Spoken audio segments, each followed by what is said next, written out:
home. Oh, children, home. Good Wanna evening. go home. Good evening, Dominica. Whether you are at home in Dominica, in the Caribbean region, or the wider world, a special good evening to you. This is Roots Connections on the Big Station.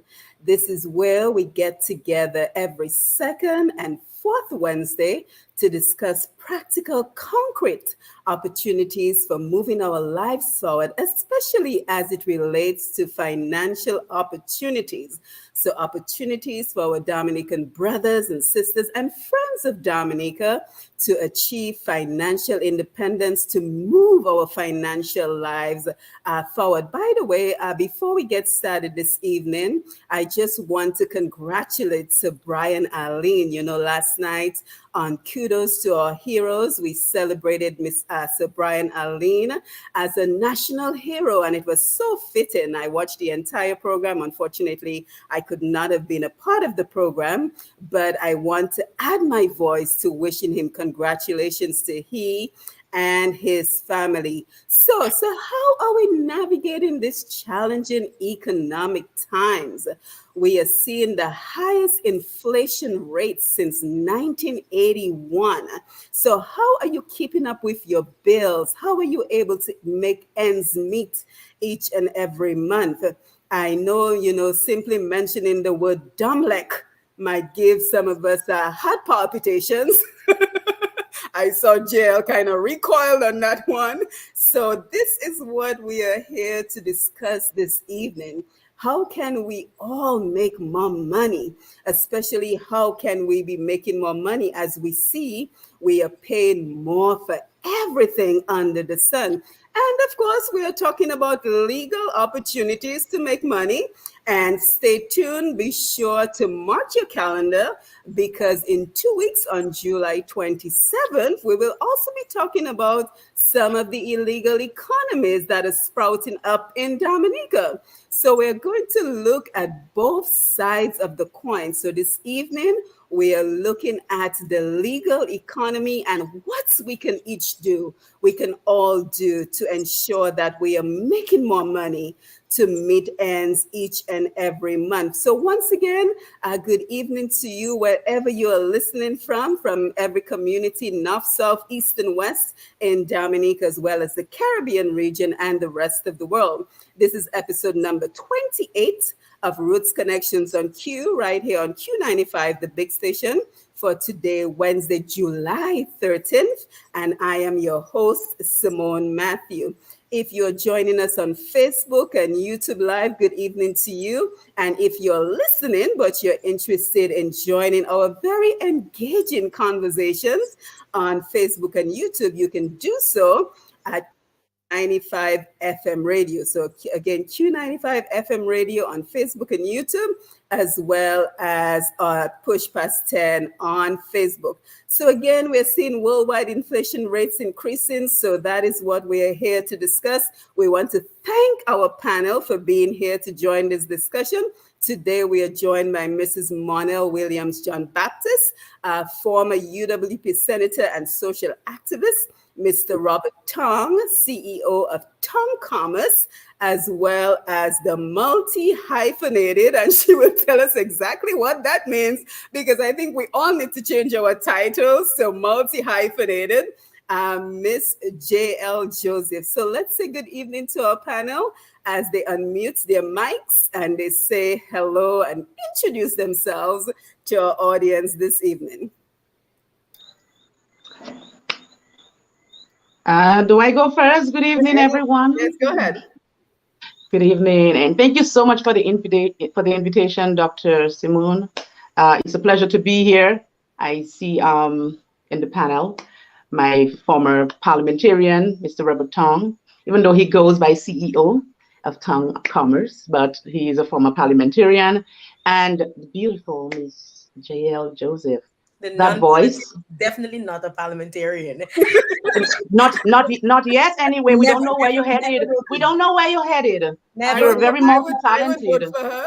Never will. I would vote for you. I can almost guarantee you that I will probably never never go down that road. I'm too honest. Okay. Oh, We'll leave that it's, alone. So, Jael, go we, ahead. we leave we're leaving that alone for tonight. Yes, But I'm yes. happy to be here. I'm happy to share some of the experiences that I've been exposed to. I'm not just a politician. I'm not just somebody in the public space, but I'm also an entrepreneur at heart, and someone who is very engaged currently in the online marketing world and the online financial markets. So I'll tell you more about that as we go along, because this is what we're here for. We're here to share the knowledge that we have on how to make an earnest living out of the skills and talents that we have been blessed with. So it's very nice to be here, and I look forward to the conversation tonight. Absolutely. Jael, go ahead. I thought it was I was going in order, as Robert then Jael Well, and Robbie can Ladies first. understand. Ladies always go first, Ladies right, first. Robbie? I don't believe in that. I'm equality, we're in the same playing field. But Jael Joseph here. Thank you very much, Simone, for having me on your show, and Monelle, as well as, I almost want to say Robert Tong. It's good to be here with all of you. Multi hyphenated, yes, I am.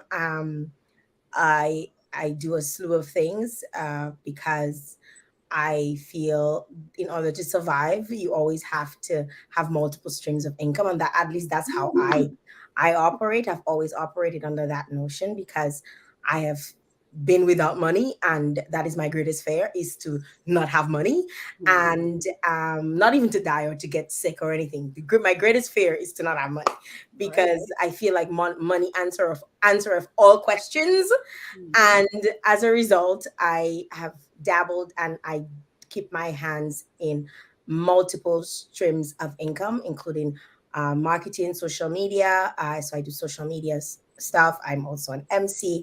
I contribute as a freelance journalist. I do communications and PR for companies. I also do marketing for companies, both here in Dominica and abroad. So I have, I guess, multi hyphenated myself. And Mm. you have merchandise. I should have worn one of your T-shirts, Cocoa Tea. Yes, I do. I do have. Well, besides that, I have online platform where I sell my merchandise for 767 Girls Rock, Black Island Girl, as well as Kakoti. So I have a merch store. I have a lot of stuff, and it's very hard to kind of keep track of everything in one conversation.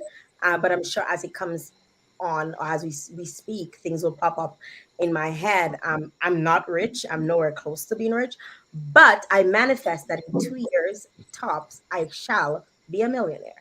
So that is what I'm I'm with you with that. manifesting. I'm Cheers to manifesting. that. Put Um, it in the universe. I believe I have good work ethic, and the businesses that I've been associated with kind of test to that. And I that's what I do, including going to school, because I'm also doing my master's in media production. So I'm completing my master's. One more month to go, and it's good to be here to share with you guys. Yes, thank you so much. Robbie? Hi, good evening, everyone. It's a pleasure to be here. Good evening, Simone. Good evening, Monelle and Jael. Again, a pleasure to all of the listeners being here. It's always good to listen to people. Knowledge is power. And you see individuals and you assume certain things, but obviously when you listen to them, you'll hear that it's a slew of things that they're doing, and you'd realize also that nothing good comes overnight. It takes a lot of time. It takes a lot of hard work, especially if you which quadrant you fall in. So the employee, the self-employed, the business person, and the investor. So it all depends on where you fall. And I totally agree. Having multiple streams of income is what the rich do. So if you want to be wealthy and that you can take care of your family, you can take care of your expenses, you can take care of emergencies, and very, very important to leave a legacy for your children, to leave an inheritance for your Absolutely. children, to make it easier for them so that they don't have to go through the struggles that you and I went through and our parents went through. So I also want to remind people that is why we're all hustling, that is why we're all working hard. So when you see people getting up there, always remember it didn't happen overnight. So we're here to share our knowledge in terms of the advantages of having multiple streams of income. hmm And I can already tell that I made some great choices in selecting this panel because I can tell you have a wealth of information to share with the audience. But I also want to hear from the audience. We want to hear from you because this is our opportunity to share how we can all do better together, right? So, how are you coping during this time? What ways have you come up to earn additional income for yourself, for your family? And also an important part of the conversation that I'm hoping that we will delve into later in the program is where are you cutting costs?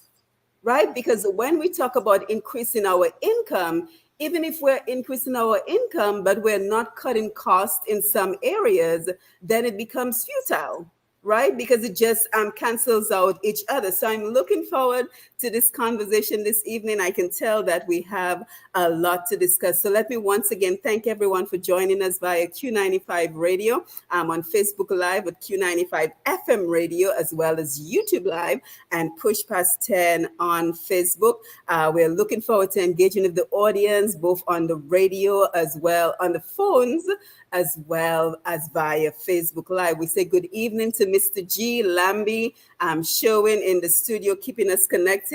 Remember, if you missed any episodes of Roots Connection, you can always jump on q95da.com. Our last episode was how are we protecting our most precious human resources, our children, the future of Dominica. And that is a conversation we need to keep having because here again, we've seen yet another murder of yet another young man. And correct me if I'm wrong, but is it 2 murders in 2 days? Is that what I'm hearing?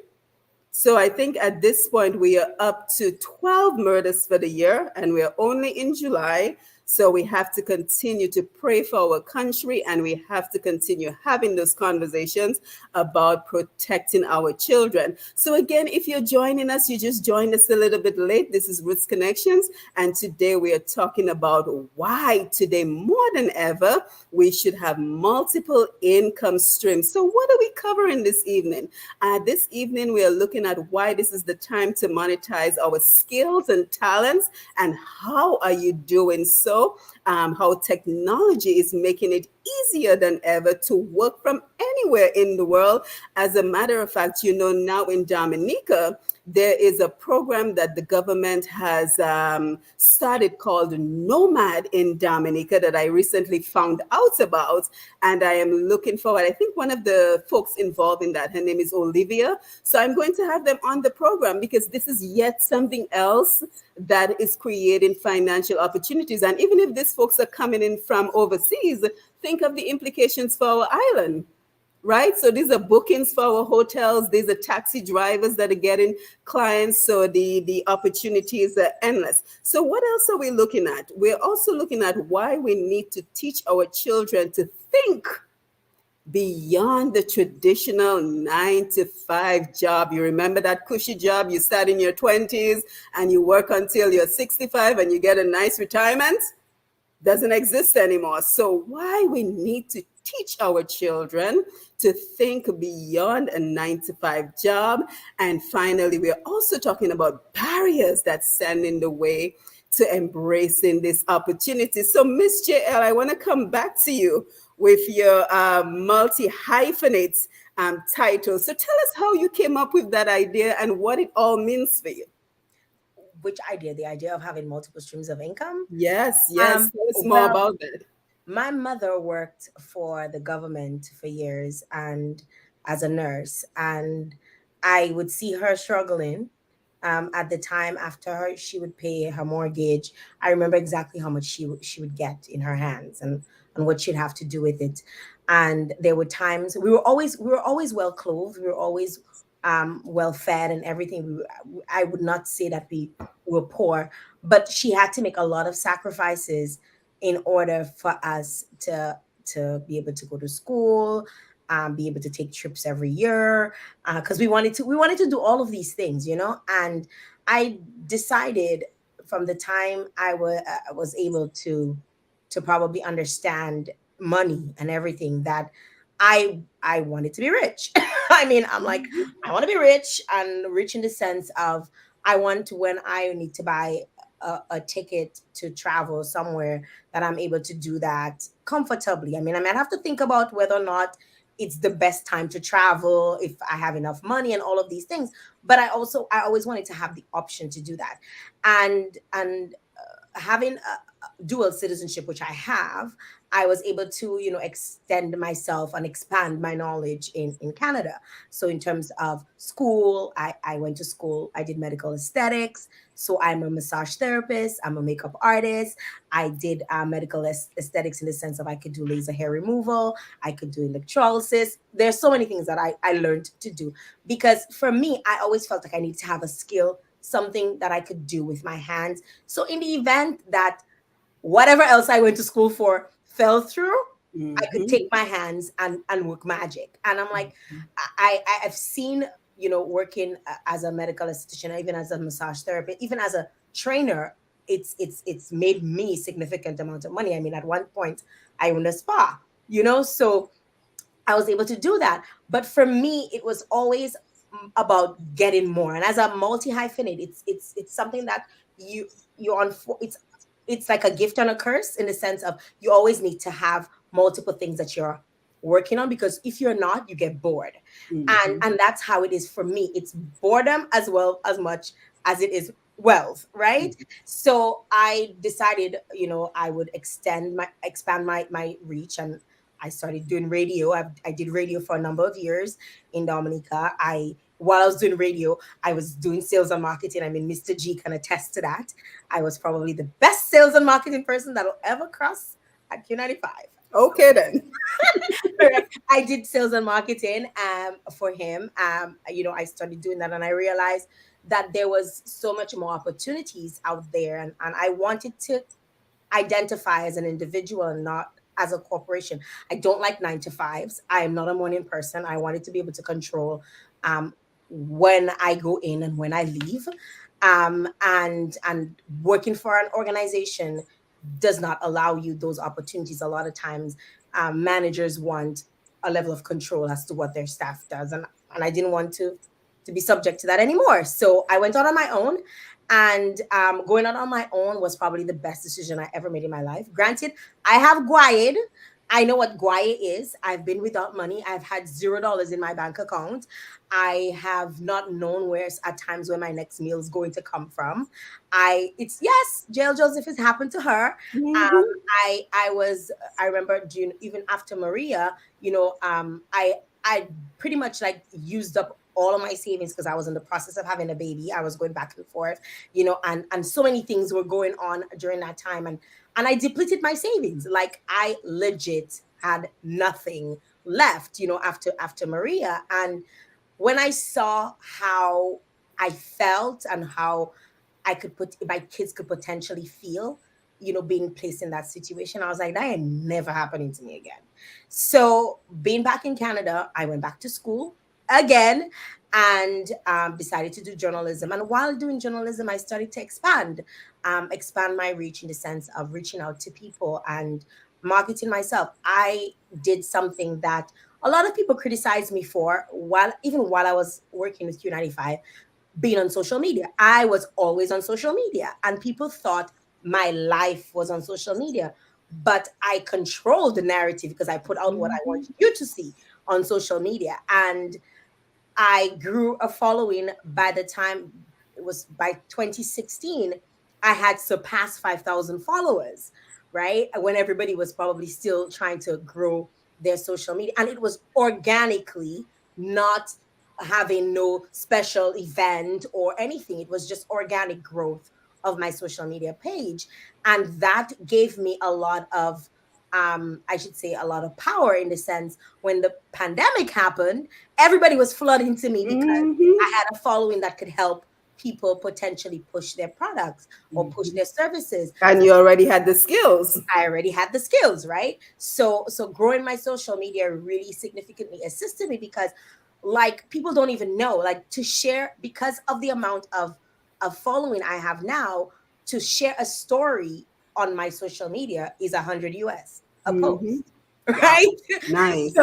So and that is, it doesn't matter where you are in the world. So be it in North America, be it wherever it is, that's industry standard, right? Mhm. 100 US a post. And to if it falls on my timeline, that's 250 US a post, right? Mhm. So you can make the money. It's just how you make it. And I went out, I organically I started growing my social media more through school, through learning, extending my knowledge. And I guess that kind of makes me a multi hyphenate because I was able to dabble in MCing, do a little bit of that here and there and everywhere, including World Career Music Festival. Granted, they don't really pay much, which they should, But it but adds up. but it adds up. It definitely adds up. I've done marketing consultation for people. A lot of people overseas contact me because they like especially when they're trying to work with organizations in Dominica. So they'll contact me because one, I'm a Canadian, so they get that benefit, and two, because I'm a Canadian Dominican, it also helps because I understand the Dominican demography. So they'll pay me the same money they'll pay a regular a white person, for lack of a better word, because white people always tend to make more money than us because of privilege. So they'll pay me what they'll pay a white person to do work in Dominica, and it just works. Having multiple streams of income has worked, and slowly growing, Yeah, but it's still growing.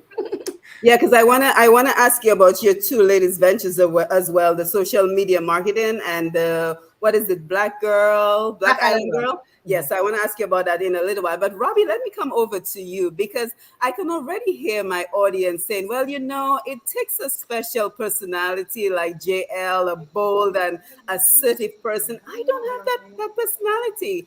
I want to be comfortable. I want to keep doing the same thing for 30 years. And just kind of tell us your journey, Robbie, into multiple different opportunities that you've created for yourself as well. Hi. Okay. So I think one of the first things that we need to talk about is financial education, Hmm. financial intelligence. We need Yes. to be able to manage money. We need to be able to know money properly. Um, Unfortunately, many of us, most of us, 99% of us would, sorry,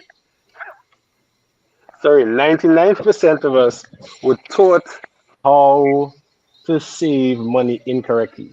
Most of us were taught to do your expenses, and after your expenses, you begin to save, when that's Hmm. totally wrong, right? So, again, very important financial intelligence. There's so much information out there on the internet that can guide you. So, I think that's the first piece that we need to be aware of. We need to be able to manage our money. We need to know what we're spending money on, because you mentioned a while ago that we should be beginning to cut back on expenses. But how can you truly cut back on expenses if you don't know, And I remember a time in my life, I could tell you how much I spent on bread, how much I spent on sweets, how much I spent on going out. So once you're armed with that information, you can know exactly where to begin to cut expenses. But like your back to your question, we all have different personalities. So there's nothing wrong in you being an employee and still having multiple streams of income based on the different things that you love to do, or the things that you're knowledgeable about, or the things that particularly interest you.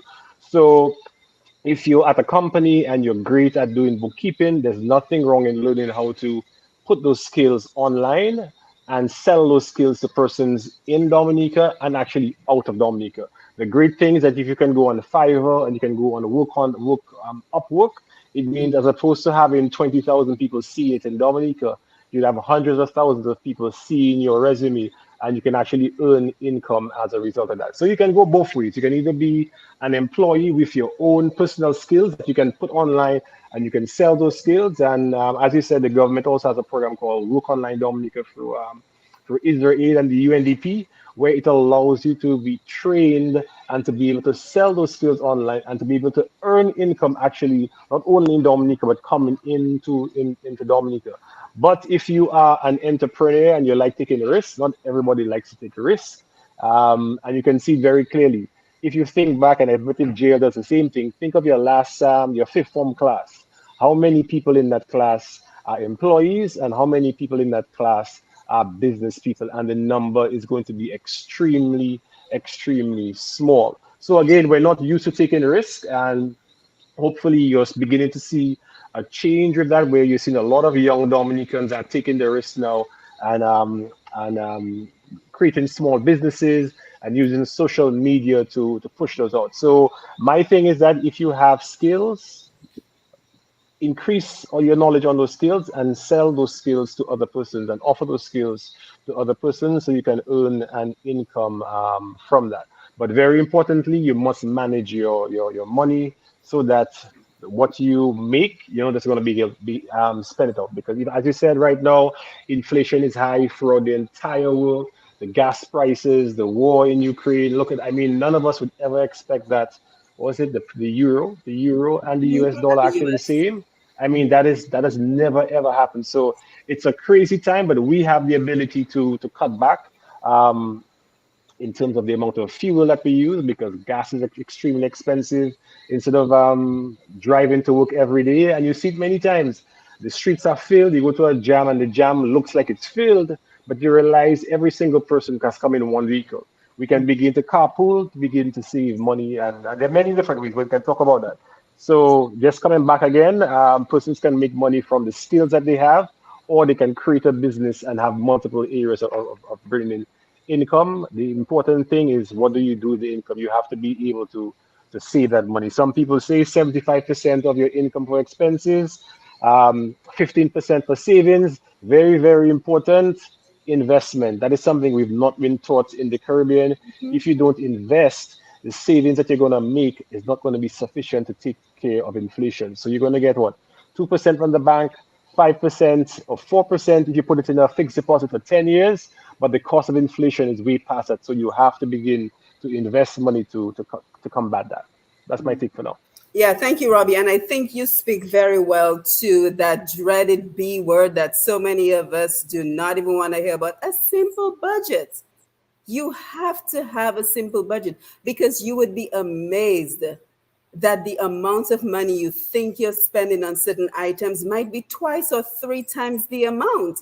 So how are you going to manage, especially when we think of potentially leaving a legacy, which I'm happy you brought up, Robbie, that potentially leaving a legacy, if we're not even managing the money that we have no idea what is coming in, what is going out. And many times people say, well, I don't make enough money to make a budget. I'm like, that is why you need to make a budget. So you can actually see where your money is going and where you can potentially cut on your money. But Monelle, I want to come to you just for your thoughts so far. You can comment on anything that you wish to at this point. But also, when we talk about increasing our income streams, like Robbie said, there's a lot of opportunity out there, but sometimes we get afraid because we're thinking, what is a scam?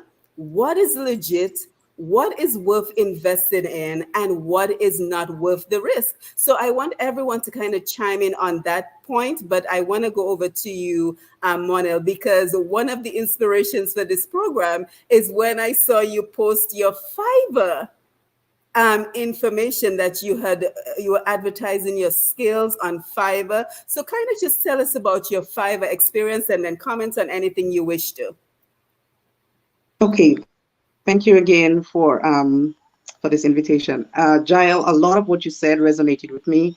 The same here for Robbie. I come from very humble backgrounds. I come from a family of farmers. I'm sure that both of you have read this story, Rich Dad, Poor Dad.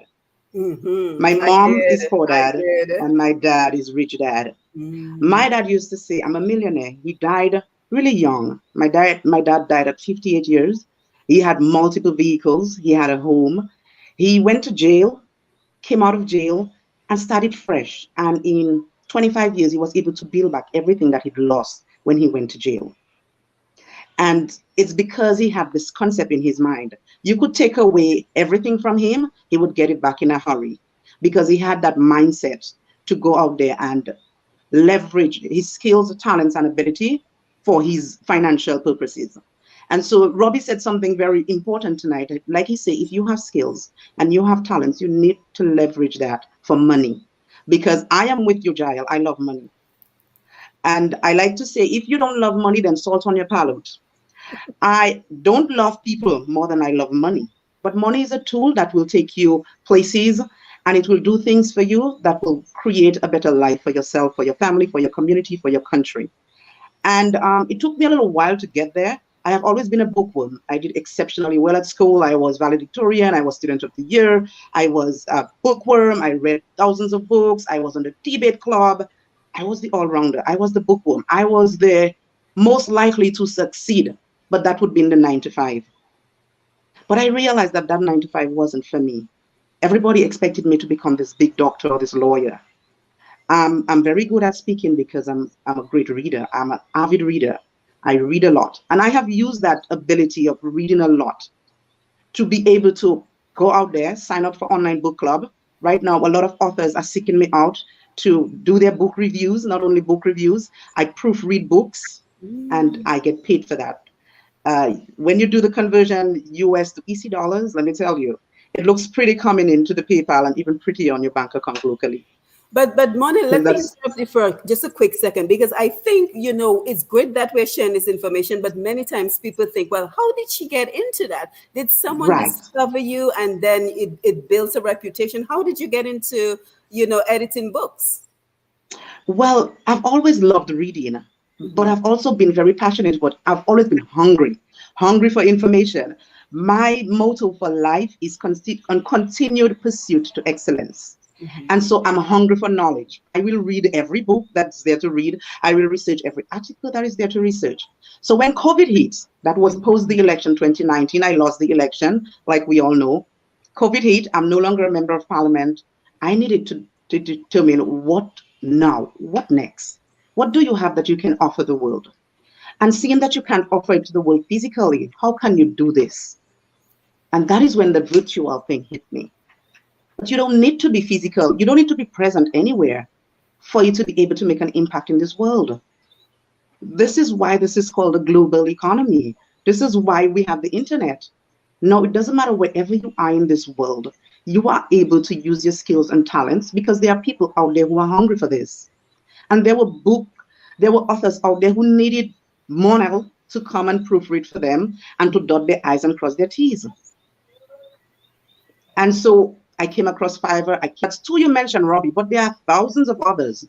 There is Freelancer, there is Transcribe Me, there is, oh my God, there is so many. And so what you do not do is limit yourself. I was on 15 different platforms, bidding 10 times a day on every different platform until I could land my first gig. And so it takes consistency. It doesn't happen overnight. Everybody sees the rainbow, but everybody's afraid of the rain. People don't understand that this is a continued pursuit to excellence. It doesn't just start and it just happens with a bang. Right now, I'm at the top of the food chain on the online book club. Basically, what that means is that every day I submit a review of a review and I get paid $20 US. But it took me 800 reviews to get there. Consistency. You have to be. And it goes even past consistency. It takes discipline to do this. I remember a few weeks ago, I was in labor and delivery. My brother was having his daughter, but he was scared to be in the labor and delivery room. I needed to submit that review before midnight. I remember that baby not coming and it was 10 o'clock. And in the back of my head, I'm like, hurry up, get this baby out because I need to submit my book review before it's 12 p.m. And I'm in the gong and I'm out there on the hospital corridor, Dominica China Friendship Hospital, to submit this book review. Consistency and discipline. It takes a certain level of discipline to log in every single day to do this. And a lot of people are not willing to put in that level of work. People see us. I mean, they will see you because success have a way of showing itself. After a while, people are going to know. People will know that you're doing this and you're doing that because life is different for you. I'm like Jael. I don't want to be asking how much is this bread or how much does this plate of food cost. I want to order anything I want to eat and don't ask what the cost is. Multiple streams of income is important. Robbie, you said it right. We need to create a legacy of generational wealth where our children can live in the shadow of what we created. They can walk in this light. I don't want my children to have to face the bank and not have equity to do so. I don't even want them to have to face the bank. And Jael, you said millionaire. I am telling you billionaire because this is the age of the billionaires. This market recession, this global recession is going to create more billionaires than the last one. Because there are people like myself, like Jael, like Robbie, who is exposing other persons to Upwork and the other platforms that are going to be able to leverage their skills and talent in that mediums, in that space, to be able to take advantage of that. And I say this, I mean, once you're willing and you're able, what does it take? How many of us do not have a cell phone? There are games that you play online that pays you. I walk and I get paid. And that's what I looked for. That's what I typed in. How do you make money online? Simple. And that, how do you make, and there's 100, this person gives 100 different ways. This other person gives another 100 ways. All you do is try every single one. You cast your net wide and you're gonna catch some fishes. I promise you that. Oh, People are not willing to do great this. You cast everywhere it is available, you do this. But what I have come to realize, Simone, is that outside of being able to cast your net wide, there are small monies to be made. But the skills that will pay you are the skills that are most difficult to learn. And one of the skills is I was able to learn how to trade the financial market. So this recession is a blessing for me, because the euro getting to that point was a blessing for me. I cut the move down because I'm a day trader. So I trade in the financial markets, and I was able to catch that move to the downside. Not everybody knows how to do this. I don't stay in the market. I don't hold my trades overnight. I look at what the market is saying. I look at the strength of the US dollar, and I sell the euro. But it took me years and a lot of monies, a lot of blood, sweat, and tears, a broken computer to get there. And you're doing this from Dominica? And I'm doing this from home. Yes, absolutely. I can do this from my cell phone. I can do, but I treat it as a business, because I don't want to be on my cell phone and looking at the trades. I get up at 3 a.m. and that's a discipline. I get up at 3 a.m. every single morning to look at the financial market, gauge what it's doing, figure out if the euro is going to make a comeback, and I trade what I see. Absolutely. But how many people are willing to get up at 3 a.m.? How many people are willing to read 800 books? How many people are willing to put in 10 Fiverr gigs every single day? How many people are willing to go on Upwork and put in 10 proposals every single day until somebody picks you to do something for them? And then you've got to prove yourself over and over and over again, so you can get that 5-star rating. Yeah, Consistency and discipline. Yeah, absolutely. Well said. Robbie, Jael, thoughts? Yeah, well, I agree.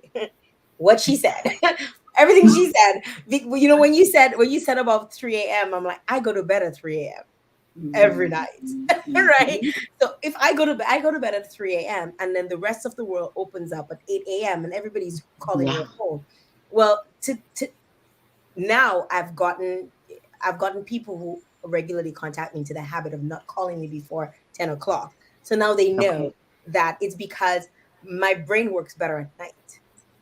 So I'm able to stay up when the world is quiet, and that's when I can think. That's when I'm my best self is at night. So I stay up and I go to bed at 3 a.m. every single night. Sometimes I have 4 hours of sleep before I have to get up, because I might have to be on a call with some business at 8 a.m. Yesterday I had to be on a call with someone from the Philippines, right? And the time difference, I didn't have a choice but to get up, and I probably still had Babs Dandoli on my face, but I had to get up and do it, right? And a lot of times people don't see, like what she says, people don't see all of the hard work you put, and they become envious and they become jealous and stuff. But I sacrifice a lot. I don't buy clothes. I don't shop, right? So I might always look good, but I spend very little on clothes, like very little. You know, that's something that most people might say women like clothes and we like this and we like the other, but I don't buy clothes. The last time I bought anything was 60 shirts. You know, Amazon has these 60 shirts, the Gildan t-shirts for $22.99. Oh, I didn't know that. And that's going to be my outfit all summer long. I'm going to dress that up, dress that down, do all sorts of things, and you will never know. But that is what I do because I Sacrifice. have to sacrifice that. I want to be able to build. I want to be able to invest in a lot of different opportunities. And operate on a very, very strict budget. I literally have, and you could do a budget with Excel. You don't have to have QuickBooks or anything fancy. You just need Excel. You put two lines down the middle, one for your revenue, one for your expense, right? And just watch, and just I watch every single penny I spend, every single dime. I am a watcher, so I'm always constantly on. If my bank account gets a certain amount, I start like pulling my hair. I start getting agitated. I'm like, okay, I need to find another gig. Who's gonna pay me to do an ad? And that's how I roll. Right? I am constantly on the go. So when people see you succeed, like Monelle said, sometimes it'll eventually show itself, and you can try and hide as long as you want to hide, but it'll eventually show itself. And I remember, somebody met me on a flight recently, and I was in first class and had nothing to do with me paying for it. It was my employer put me in first class, right?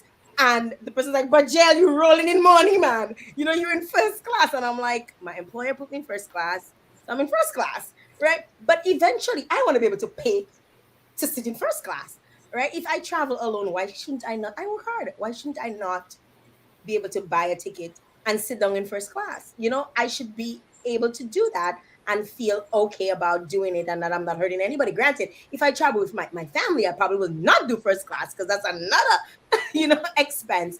However, if you're traveling by yourself, as a business person who hustles, who work hard, you should be allowed. And this person was trying to make me feel some type of way. Granted, it wasn't even my money, it was somebody And else's. you shouldn't apologize.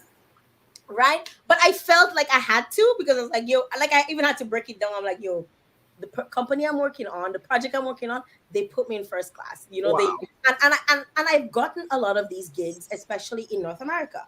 So I travel all across North America. Right now I'm producing a show, and we travel between US and Canada. We have two shows at the end of the month in Canada, and we have shows in the US next month. So it allows me opportunity to travel, whether it's for this employer, whether for whoever it is.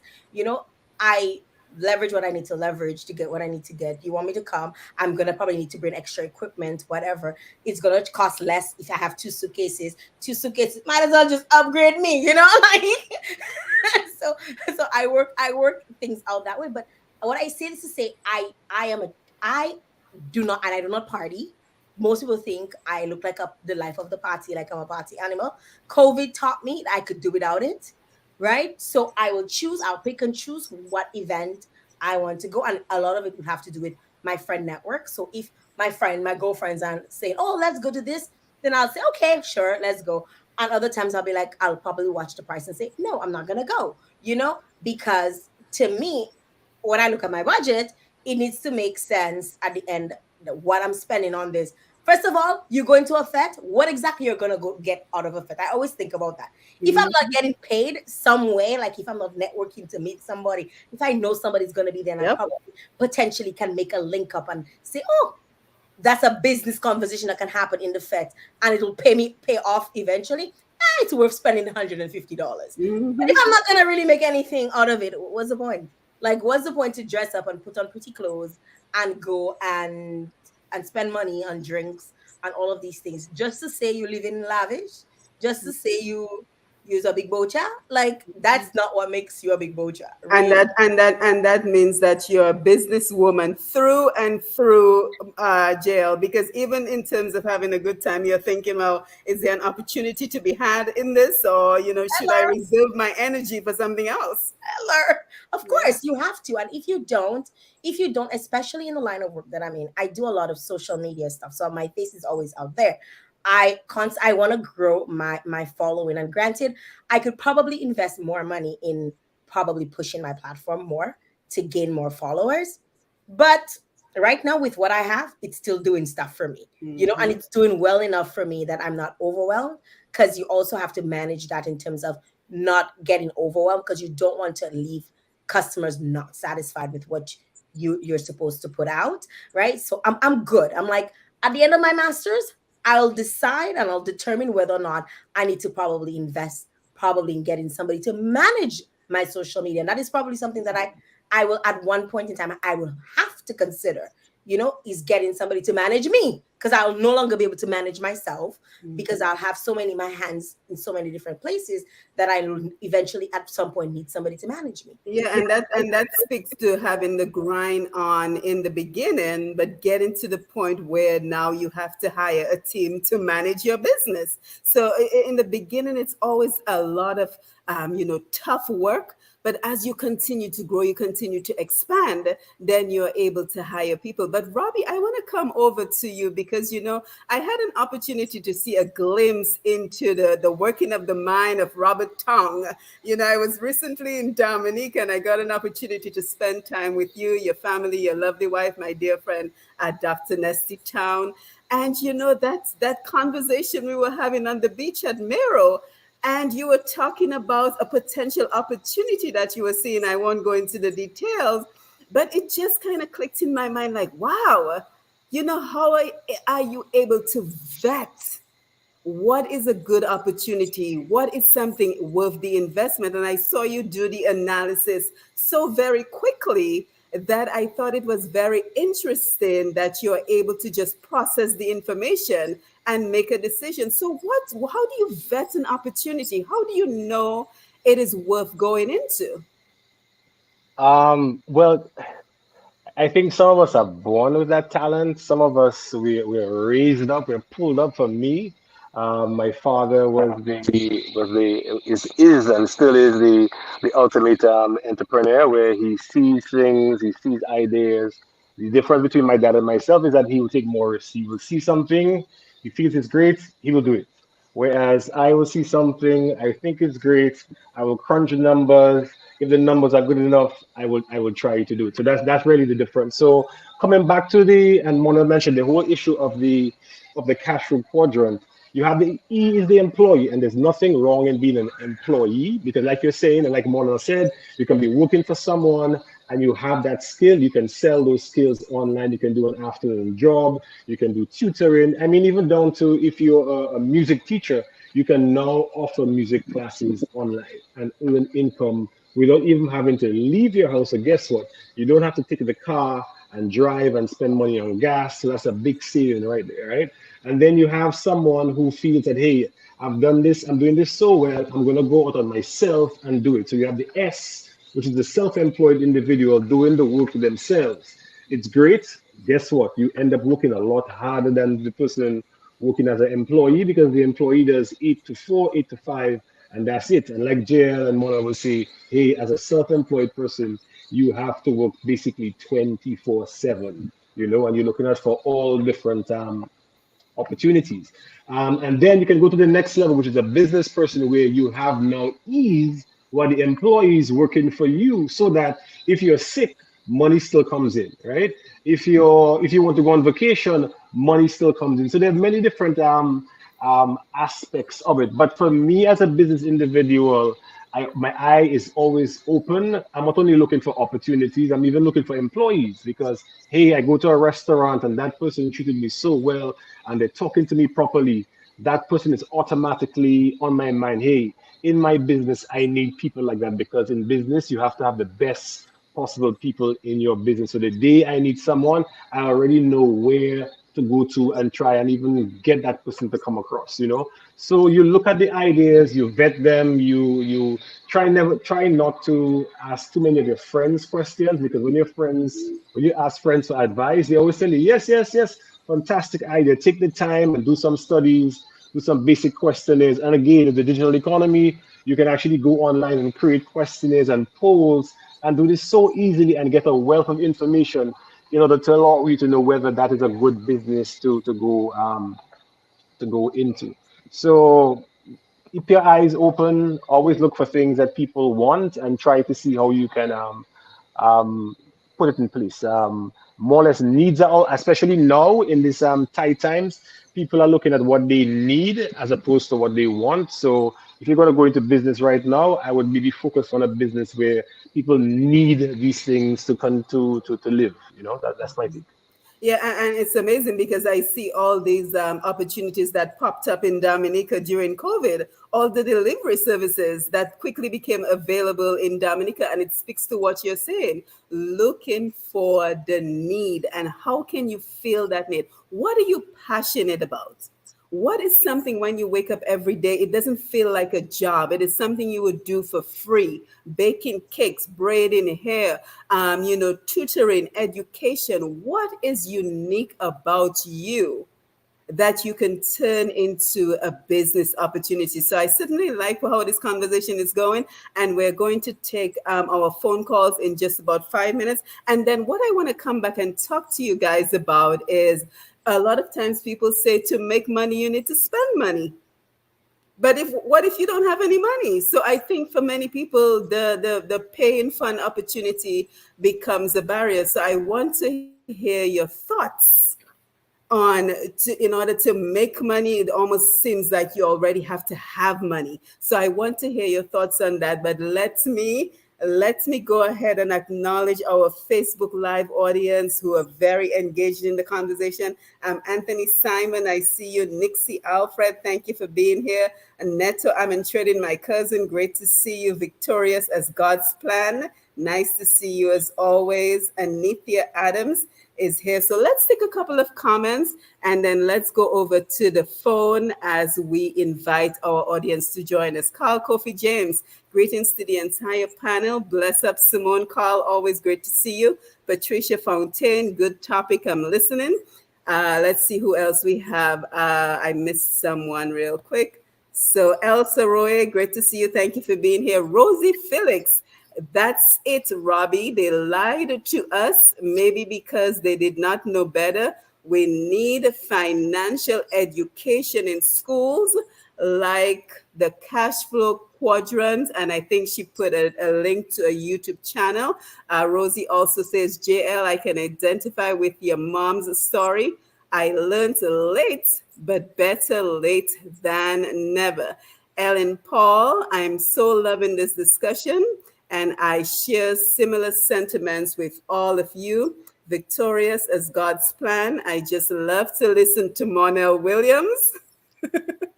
Rosie Felix, people need to change their mindset and embrace the digital economy in addition to what else they do on the ground.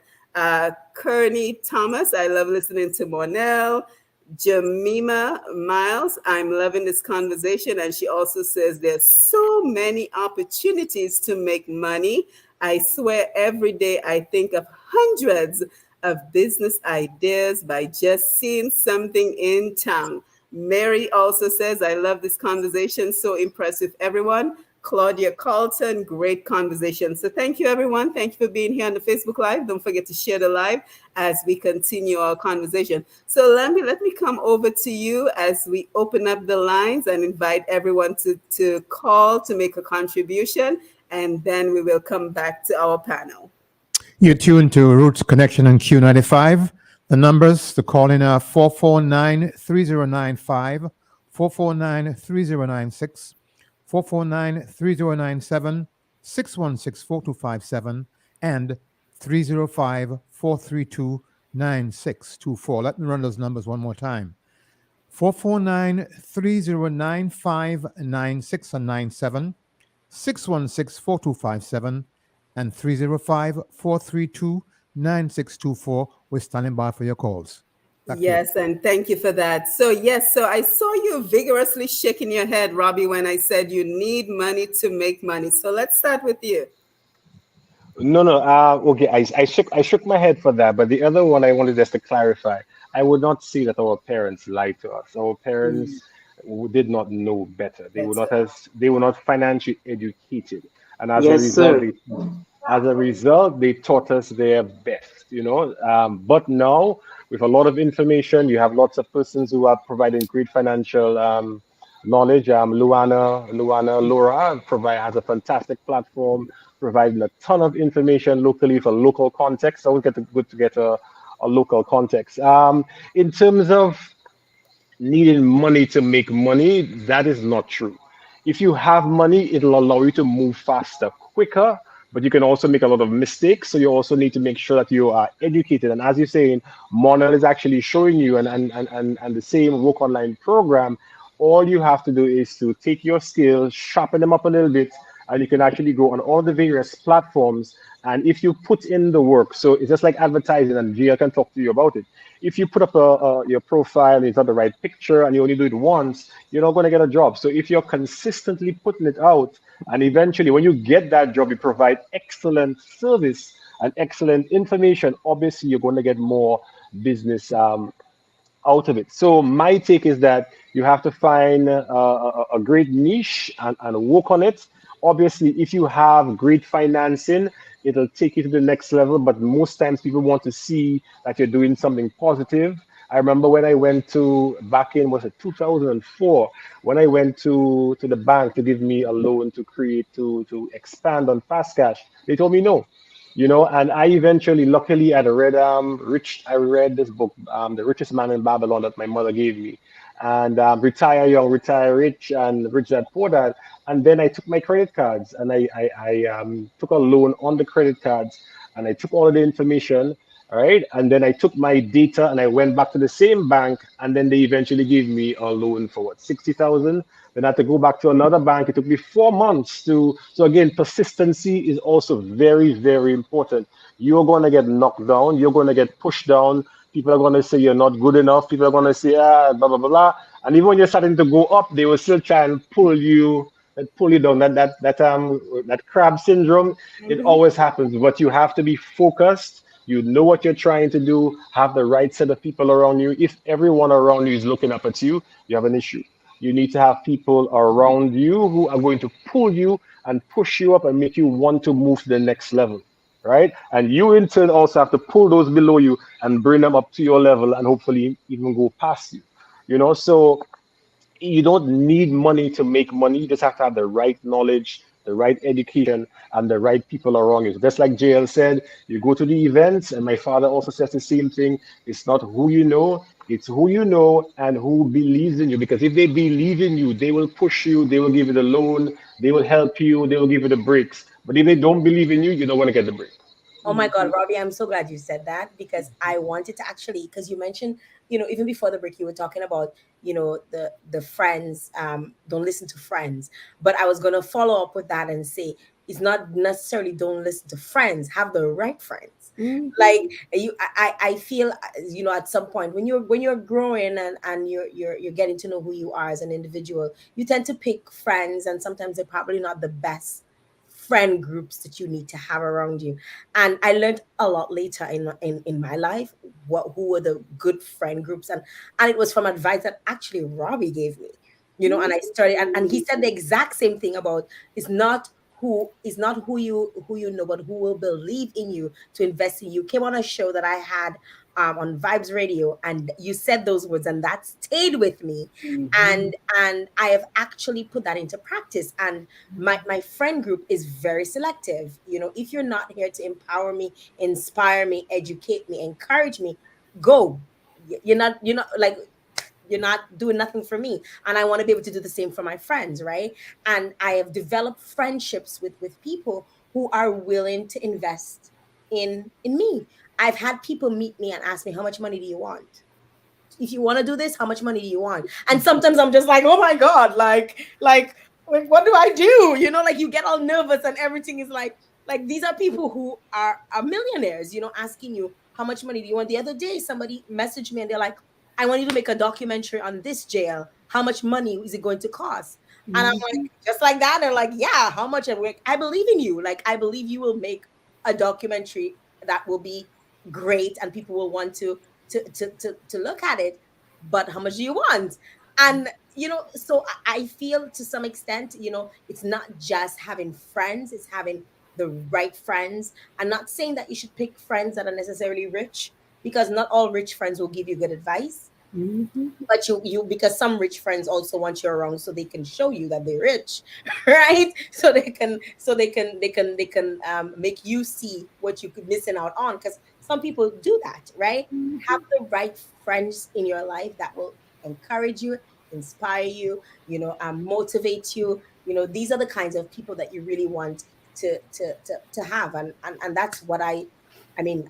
It took me a while, and I can say now I have a really, really good group of friends, that around me, really good friendships. Gilda, I know you're listening. I know she is. And I have a really good group of friends. My friend Elon is listening right now, and she's like, Jay, I'm in your corner. Like I don't even have to ask, and I always say to them, when I become a millionaire, we're going to Maldives, or we're going somewhere. We're gonna take a trip. So yeah. But let me come to you, Monelle. Thank you, Jael and Robbie. Let me come to you, Monelle. But before I do, Havis Badwill, I also see you. Good evening to you, Mr. Badwill, or Badui, like we say in the Badui. US. Great to have you on board. Monelle, let me come to you for your thoughts as well. And it's interesting that we're having this conversation, because then how do you get people to believe in you? I think, and that's a question for the panel in general. So let me come to you, Monelle, as you talk about, paying for new opportunities and making money. You have to have money, but also let us also talk about, because we brought it up. So how do you get people? It's easy for our immediate friends and our immediate family members, but when we're thinking about looking for investors, how do you get people to believe in you so you can pursue opportunities? So Monelle, let's go over to you. Okay, well, great question. Jael said something I want to comment on before I answer that question, Simone. One of the things she said is about being very selective with your friend group. What I've come to realize is it's very lonely at top. Mm-hmm. It's very lonely on that walk, because you don't get to go out. You don't get to do a lot of friend stuff when you're on that journey of wealth. And I don't know, Robbie, if it was the same for you as a man, but as a mother, as a wife, it is we don't often get time to be anything more than mothers, wives, and pursuers of our dreams. And when you're pursuing your dream and you're relentlessly doing that, it gets lonely because you don't get a lot of free time. But what gives me comfort is that there's going to come a time when I'm going to have too much time. I want to retire at 45. I'm 37, so I have a few years to go, but I want to retire at 45. So once I'm retired, then there goes. I'll have enough time to build back. You try not to distance yourself too much and go into that bubble where you shut out everyone. But a lot of the time, people don't understand the journey. People don't understand why you do what you do. And Robbie said it earlier, it's because of the lack of financial literacy that we have. And it's not because our parents didn't teach us, it's because they didn't know better. And not only did they not know better, but their time and our time is two different times. This is the time where we can leverage the internet, where we have this space that they did not have, that they were not exposed to. There is this wealth of information and knowledge out there that they did not have, that the comfort of knowing about. So many opportunities are presenting themselves. Back in the day, everybody would go to the mills and work in the factories and all of that. But now we still need this, but most things are automated. A lot of things are automated. So you don't even need as much physical workers as you need those who understand artificial intelligence. So even now coming into this space, the question is, do you need money to make money? No, you need skills to make money.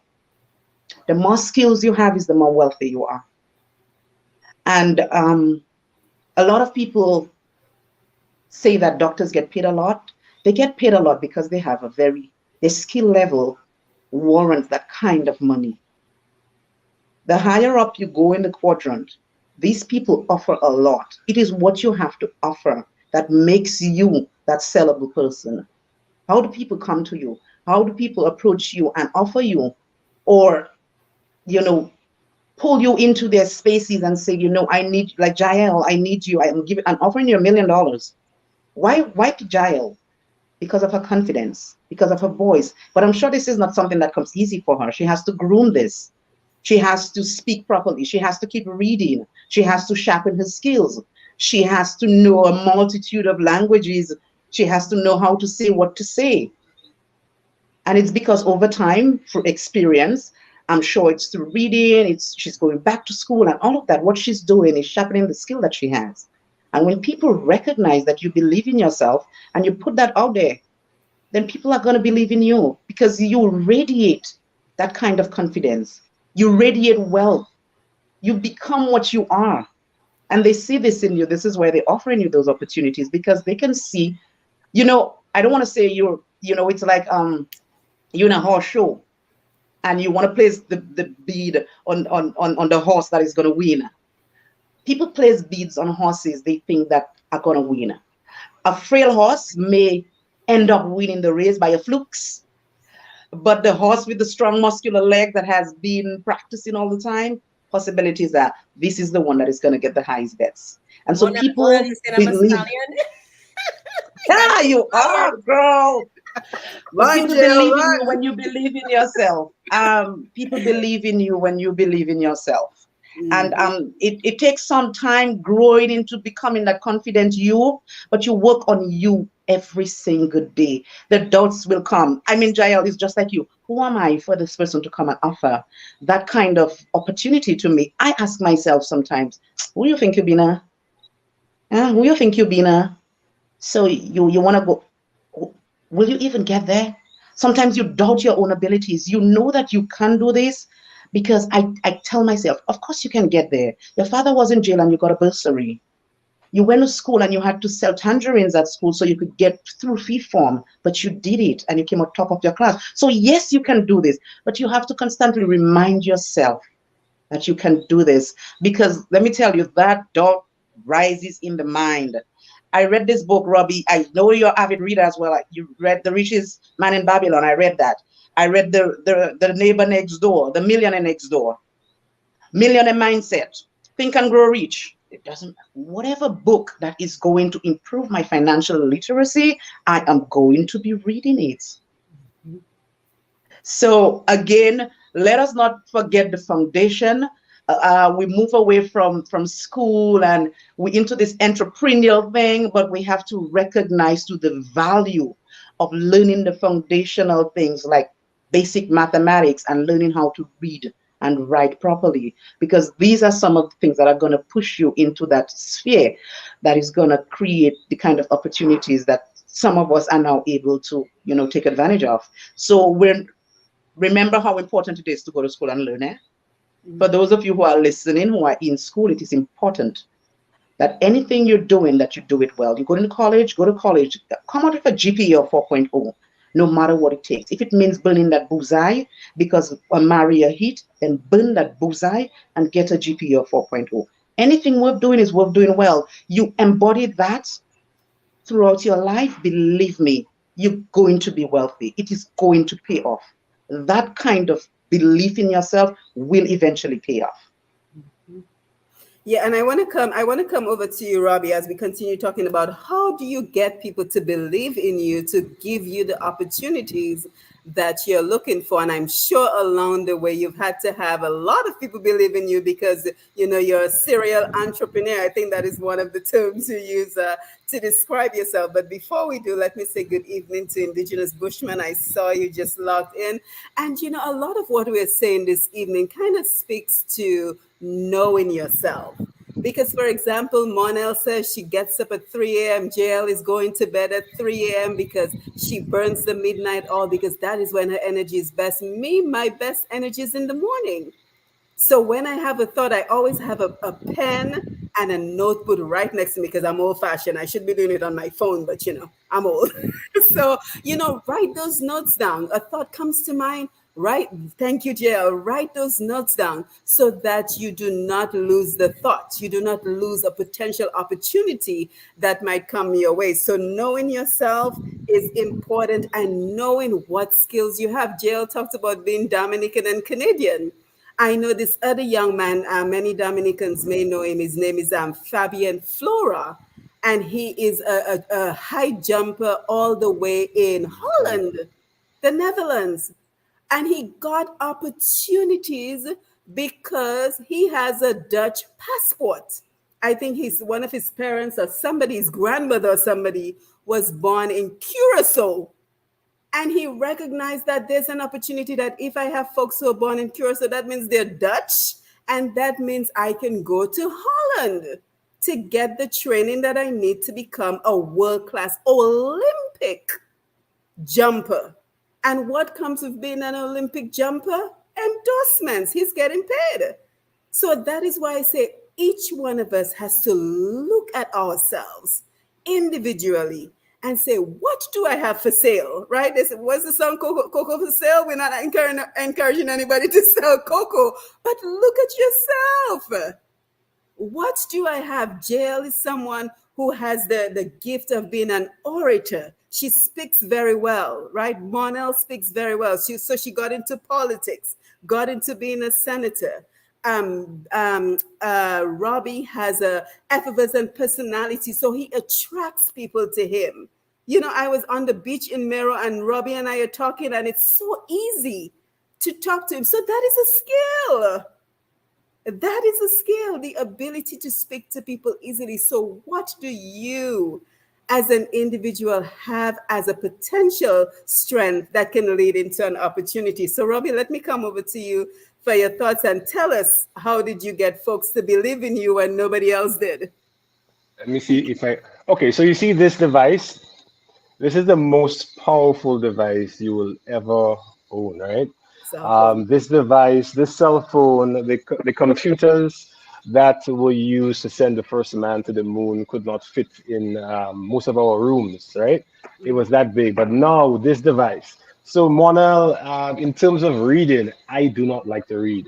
So that's why my mom is a principal and she's a very smart woman. So she knows me, right? Know your kids and push them in the right direction. That's very important. You see what they like, you see what they're interested in, push them and give them the support that they require in that sphere. So my mom bought me after my accident in 2003 when my friend Wayne Kuzlatek passed away. And that was actually a turning point for me since from when I was born, wherever that's a way long ago to 2003, I didn't have any savings, right? I was the typical individual who lived from hand to mouth, just buying, spending, and just blowing their money and just hoping that everything would change. And after the accident, I said, boy, I need to make money. If I didn't have insurance, health insurance, extremely important because you never know if you're going to get sick, if your family member is going to get sick, and you need that policy to take care of that. If not, you're going to have a huge savings account that you're going to end up depleting. So insurance is very important from that aspect of it, right? So for me, I use audiobooks. So I have like right now I have about 37 audiobooks. I get about 3 or 4 every month, and all I'm doing is consistently educating myself, right? So I don't have a degree in X, Y, or Z, but let me tell you, when it comes to business, when it comes to the digital economy, when it comes to cryptocurrency, I think I could sell you a little bit, you know. So educating yourself. So when you see me walking, and I remember people say, "Oh, Robbie going crazy, look, you walking under the cliff." Yes, I'm walking, but I'm listening and I'm educating myself every single day as I move and I walk around. In terms of your question, how do you get people to believe in you? Again, through education. If you're knowledgeable about certain topics, when you speak, people will listen to you. And I only speak about what I know. So if you called me to speak on a different topic, I would gladly and tell you, you know something, I am unable to speak on that topic. I will only speak on what I think I have a very, very good grasp of and good knowledge.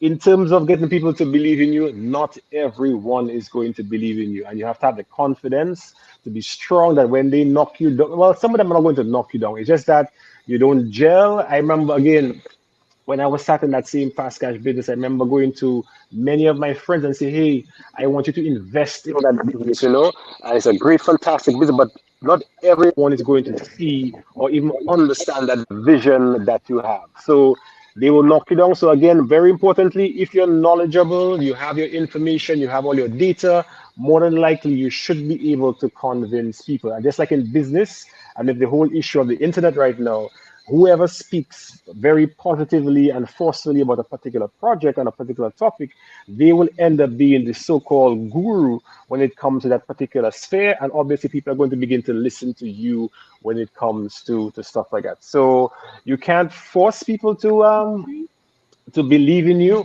But I think if you're knowledgeable and you provide fantastic information that they can also go back and fact check, because nowadays people are going to fact check stuff. You can't just say stuff arbitrarily and think you're going to escape. All I always say is, hey, Google, blah, blah, blah, blah, blah. And she will begin to, well, I say she, and she will answer me and tell me, no, Robbie, that's not true. You know, so Alexa. Alexa, all of that. So Siri. that is actually my go-to. You know, a lot of people ask me for information and they think, boy, Robbie, you have a lot of information. But guess what? All I do, I just say, hey Google. Somebody called me yesterday. Oh, I need to get the number for immigration. I say, hold on a second. I say, hey Google, what is the number for immigration? And boom, I got the number. The person said, boy, you're so fantastic. Obviously, people begin to believe in me because they think I'm fantastic. But guess what? I'm just saying, I'm just asking Google. So to bring it back, not everyone is going to believe in you. Not everyone is going to believe in the vision that you have, but just be confident in terms of what you're doing and do your best. Never try to fool people. Yeah, and it also speaks to your reputation. What is your reputation? Are you delivering on your promises? So Monelle and Jael, let's talk about your reputation. Let's talk about you as a brand. Because Jael, you'll be very familiar with that because I see you do it all the time. I've never seen you do a Facebook Live where you're looking all scruffy and you're not ready. Yes. If you're eating a mango or something, but You if haven't you're you doing haven't an seen her eat the interview, mango. I've seen her eat a mango, and if she's eating a mango, that is fine. But if JL is doing an interview, JL looks the part.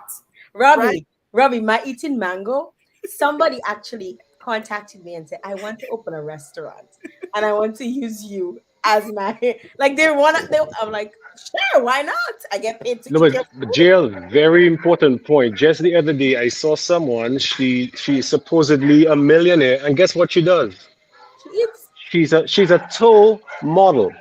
Wow. Oh, I You know, have a so friend so who's a hand model and Mhm. she makes exactly. So the world, the opportunities are endless. Do the very much. research, spend some time, go online and do yourself. And like my friend just gave me some pressure. Even the cocoa has a lot of amazing opportunities. I mean, it's chocolate.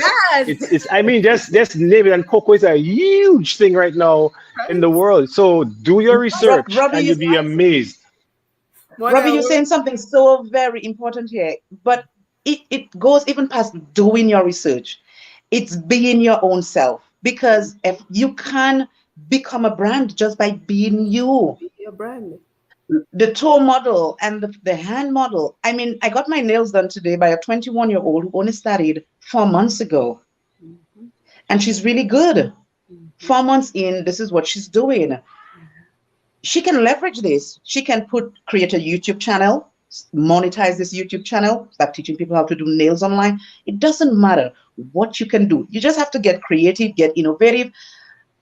I mean, somebody can just decide to start taking out. We have 365 rivers to bathe in a river every single day of the year and put a YouTube channel out there. And people are Dominicans from across the globe are going to like, share, and subscribe. And that person is gonna be at 1,000 and they're gonna monetize that. And before you know it, look at Jody Dangoben. This woman is simply amazing. Mhm. I looked at her YouTube, over 1 million views. Oh yeah. And what people don't tell you is that you get paid for this. Yep, you do. Yep. After 1,000 subscribers, you get paid for every 1,000 views. Yep.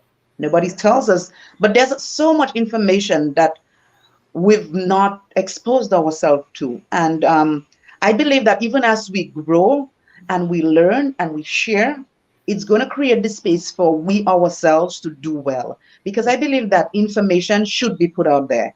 And the more that you give, and it's just a personal belief, I believe a lot of the information you have, if you can give it back, it's going to pay you for it. Mm-hmm.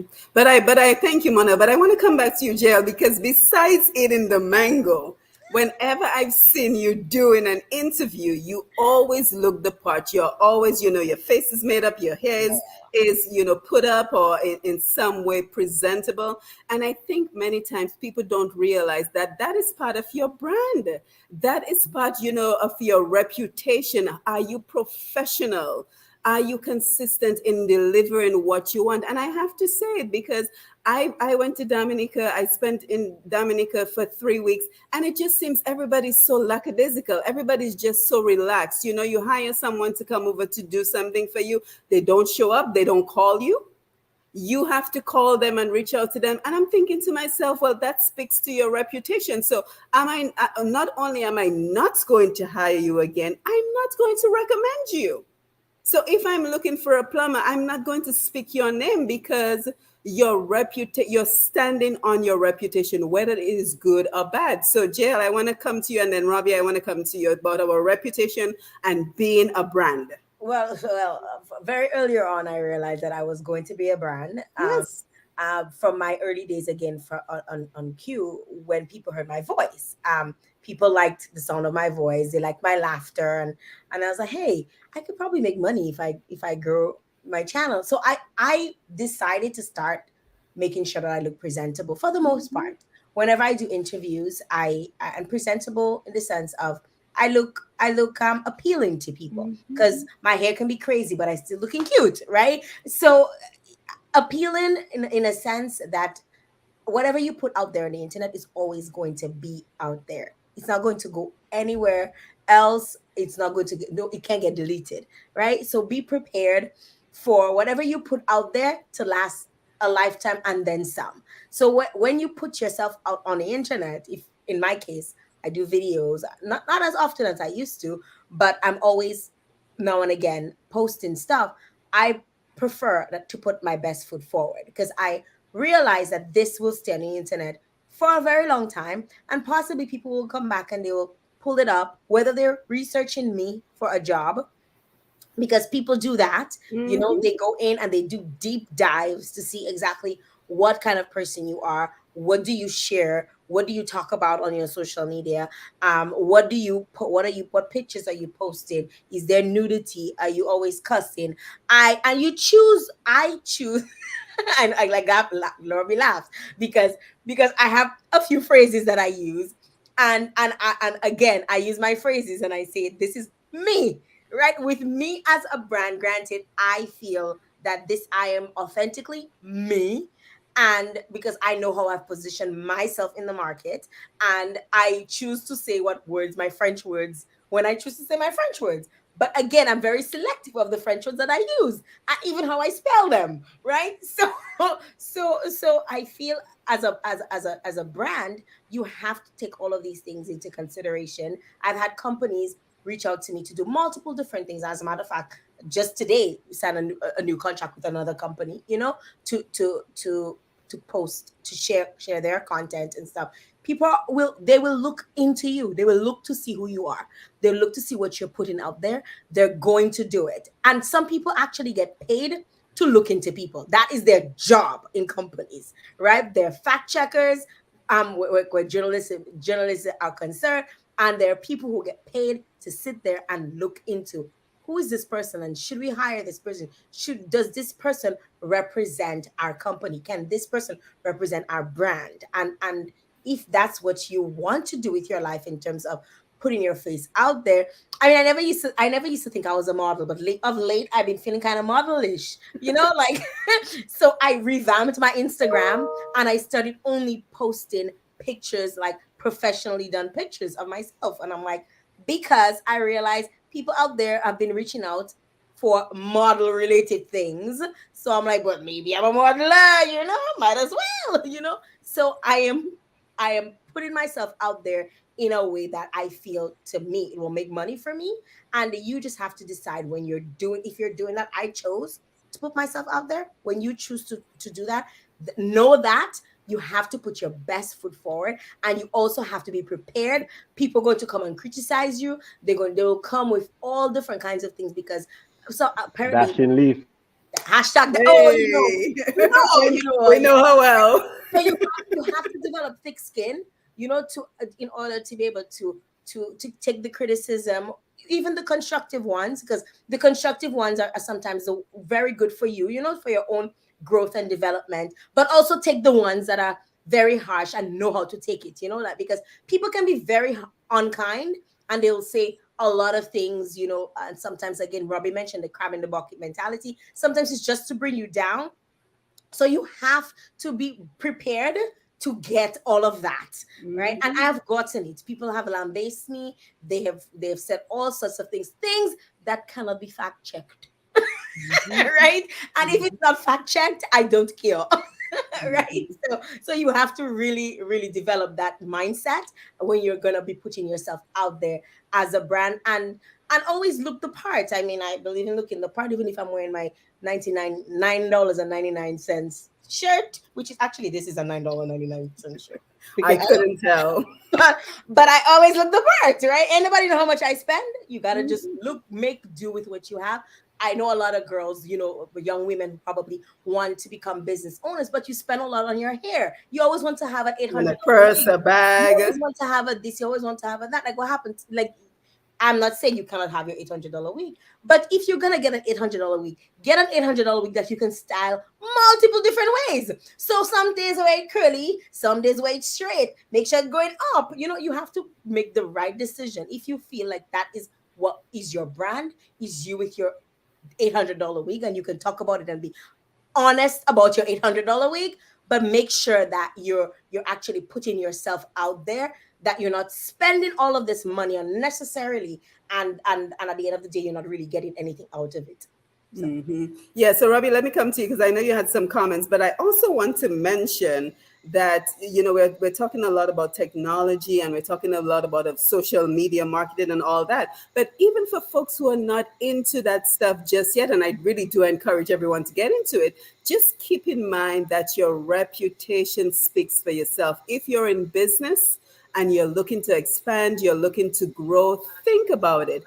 What is your reputation? Do you have a reputation for being consistent? Do you have a reputation for producing the best products? And most importantly, like Jael just said, how do you accept criticism? Because criticism can be such a difficult pill to swallow. So Absolutely. how are you taking feedback for your customer? Do you become defensive and you're ready to fight with the person because someone said you could have done a better job?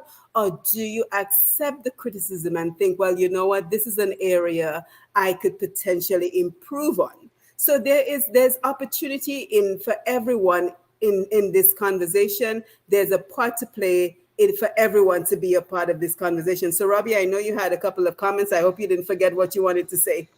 I think I've forgotten all of the comments, but however, Write it down. however, like you're asking brand. I mean, your brand is everything. People are going to remember you based on who you are, what you said, and stuff like that. So, for me, I was one of the people who started early. I think I was a brand even before there was social media and all the other kind of things and stuff like that. People always knew who you were based on certain things that you did, whether you drive fast or whether you crash cars, or whether they think you had X, Y, or Z.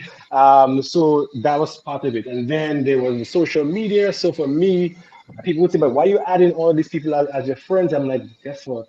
I consider myself to be a brand. I consider myself to be a business, and I'm a businessman. So when I want to promote my products, I want to have as many people on as possible. I've always been pissed at Facebook for the issue of only having 5,000. I mean, they should increase that to make it a little bit better. But guess what?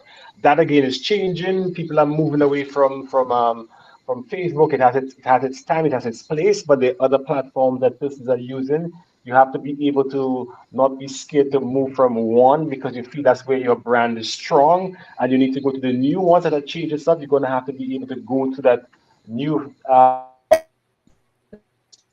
and do things. I remember when I became a minister, I actually had to tone down my postings because I posted a lot of nonsense, a lot of jokes, funny jokes, corny jokes, whatever you want to call it. But I had to tone it down. But now that I'm no longer, I can start back again. But at the same time, you still have to balance it off, like you're saying, Simone, because you don't want to upset people too much because you have a business that you don't want to rub them the wrong way. So there's a balance. And like Jael is saying, it's so important, but you still have to be yourself. You cannot change completely, otherwise you're lost. So there's one of these guys that I listen to, Gary V. He is, for me, one of the ultimate marketing gurus. But if you think JL drops F-bombs, I mean, he drops a million F-bombs. I have to make sure I listen to him when the boys are not around. I must have my earpieces on. So it's also important to be authentic and to be you.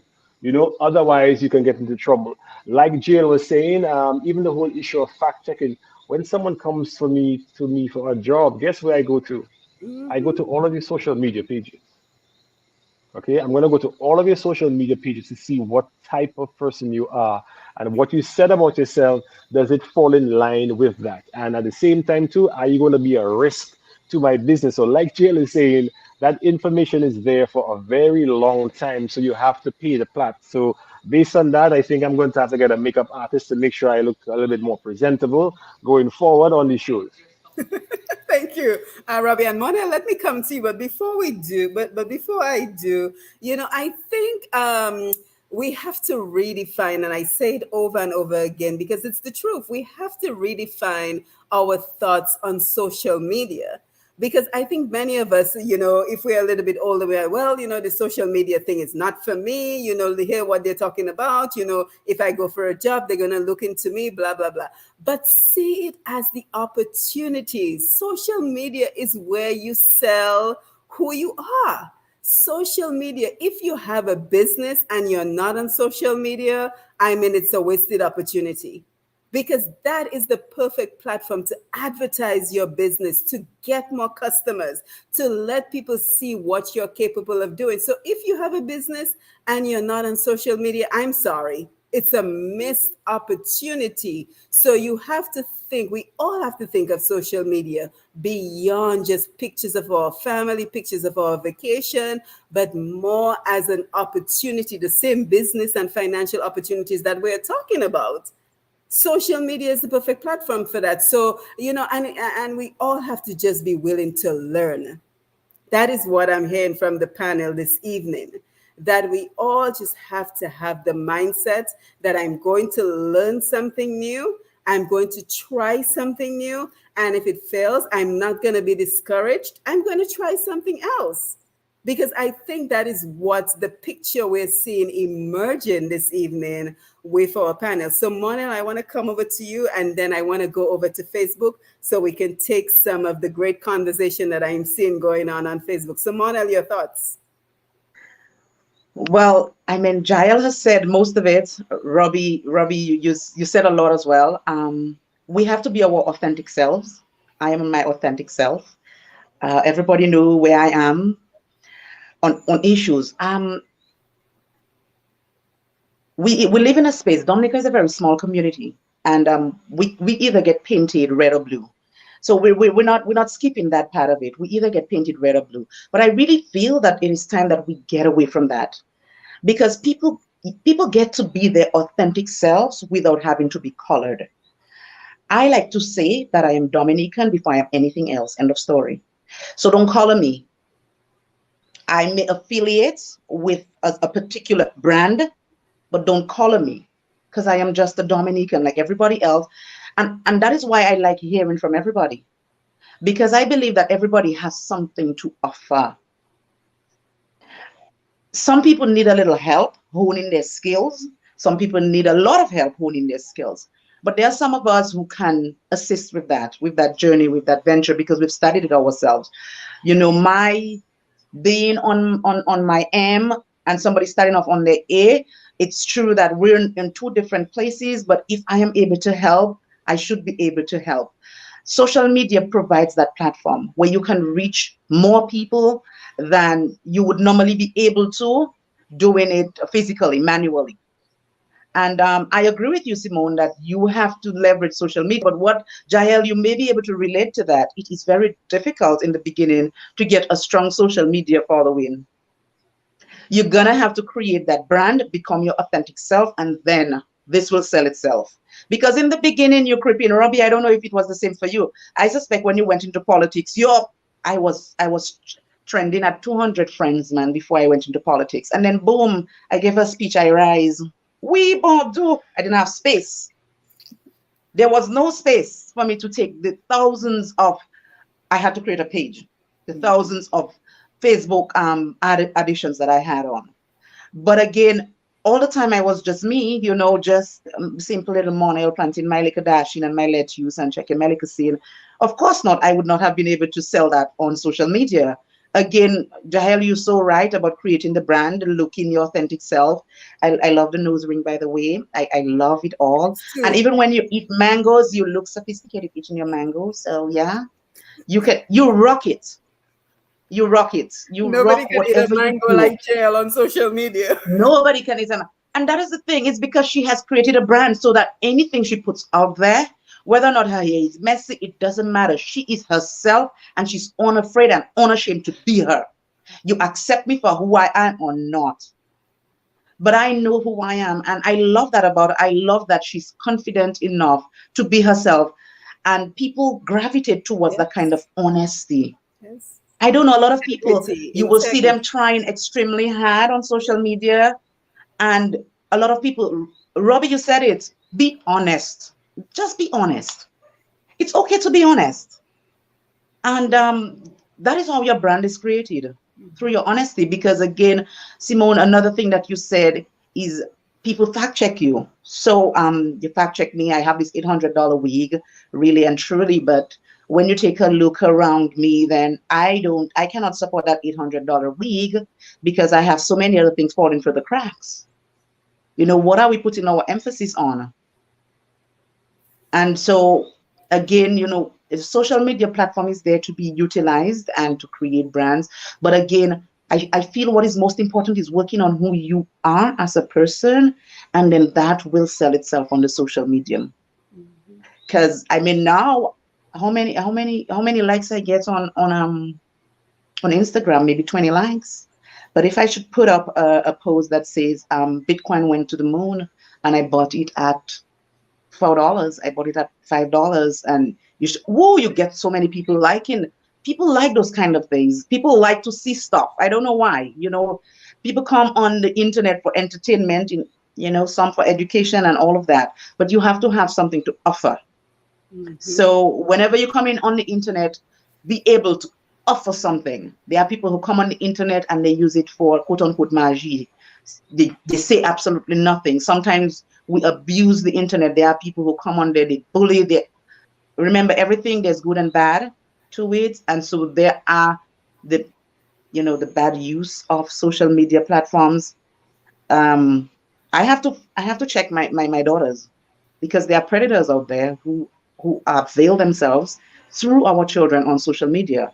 So it's not always all good, but you can use that space. You can use that space to leverage your abilities. And Yeah, and you thank you for that, Monelle. And our time is speeding along, so I'm looking at the clock, and I want to make sure that we talk about what we need to be teaching our children beyond the 9 to 5. What, as we, and I think we're all parents here, what are we teaching our children, or what should we be teaching our children moving forward, so that they're placed in even a better position than we are? But I also want to piggyback on some of the thoughts that we are sharing today, because I think for many of us, our greatest downfall is comparison. So we look at Jael, she has this incredible social media following, and they say, oh, I want to be Jael. We look at Robbie, he's a successful businessman. Oh, I want to be Robbie. We look at Monelle, Monelle has her family and she's able to do so much more. Oh, why can't I be like Monelle? And instead of focusing the energy on being authentically who we are, right? We're spending all this energy comparing ourselves to the next person and not really investing in our own skills and talents. And then the other thing, which is, one of the downfalls of social media, is too many people are chasing the likes, right? Too many people are chasing the likes. So, for example, anyone who ever invites me to be a part of the panel, the first thing I always tell them is I don't talk politics, right? So could I be getting thousands and thousands and thousands of more views on my social media by jumping into the politics like everybody else? I certainly could. But that's not authentically who I am. The authentic me wants to talk about opportunities. The authentic me wants to talk about the information we can present to our people so that they can advance their lives financially. They can create opportunities for ourselves. The authentic me wants to promote and celebrate Dominica. So instead of 5,000 likes, I may get, 1,500. But that's not going to sway me, because you have to be authentically who you are.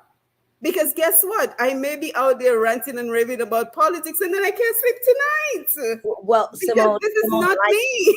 like don't mean anything. Is Right. is the eyes, the amount of eyes that fall on it that mean that. Right. So people don't have to like something, but they've seen it, and that's Yes. all that matters. And So I I realize don't that even because pay it attention gives to you the likes. an audience of how many people you're attracting. Yeah, the likes don't mean Yes. anything, because sometimes Yes. people like and they've not even seen it, because they're just going Right. through stuff and they just liking, right? But Mhm. it's when the impressions you get, the Yes. impressions is what really, really matters when you're on Yes. social media. And for me, that is how I can monetize things and make certain asks, Mhm. is based off of the impressions. And Yeah, yeah, and I need to have you back, Jael, because that's a whole other conversation, social media marketing.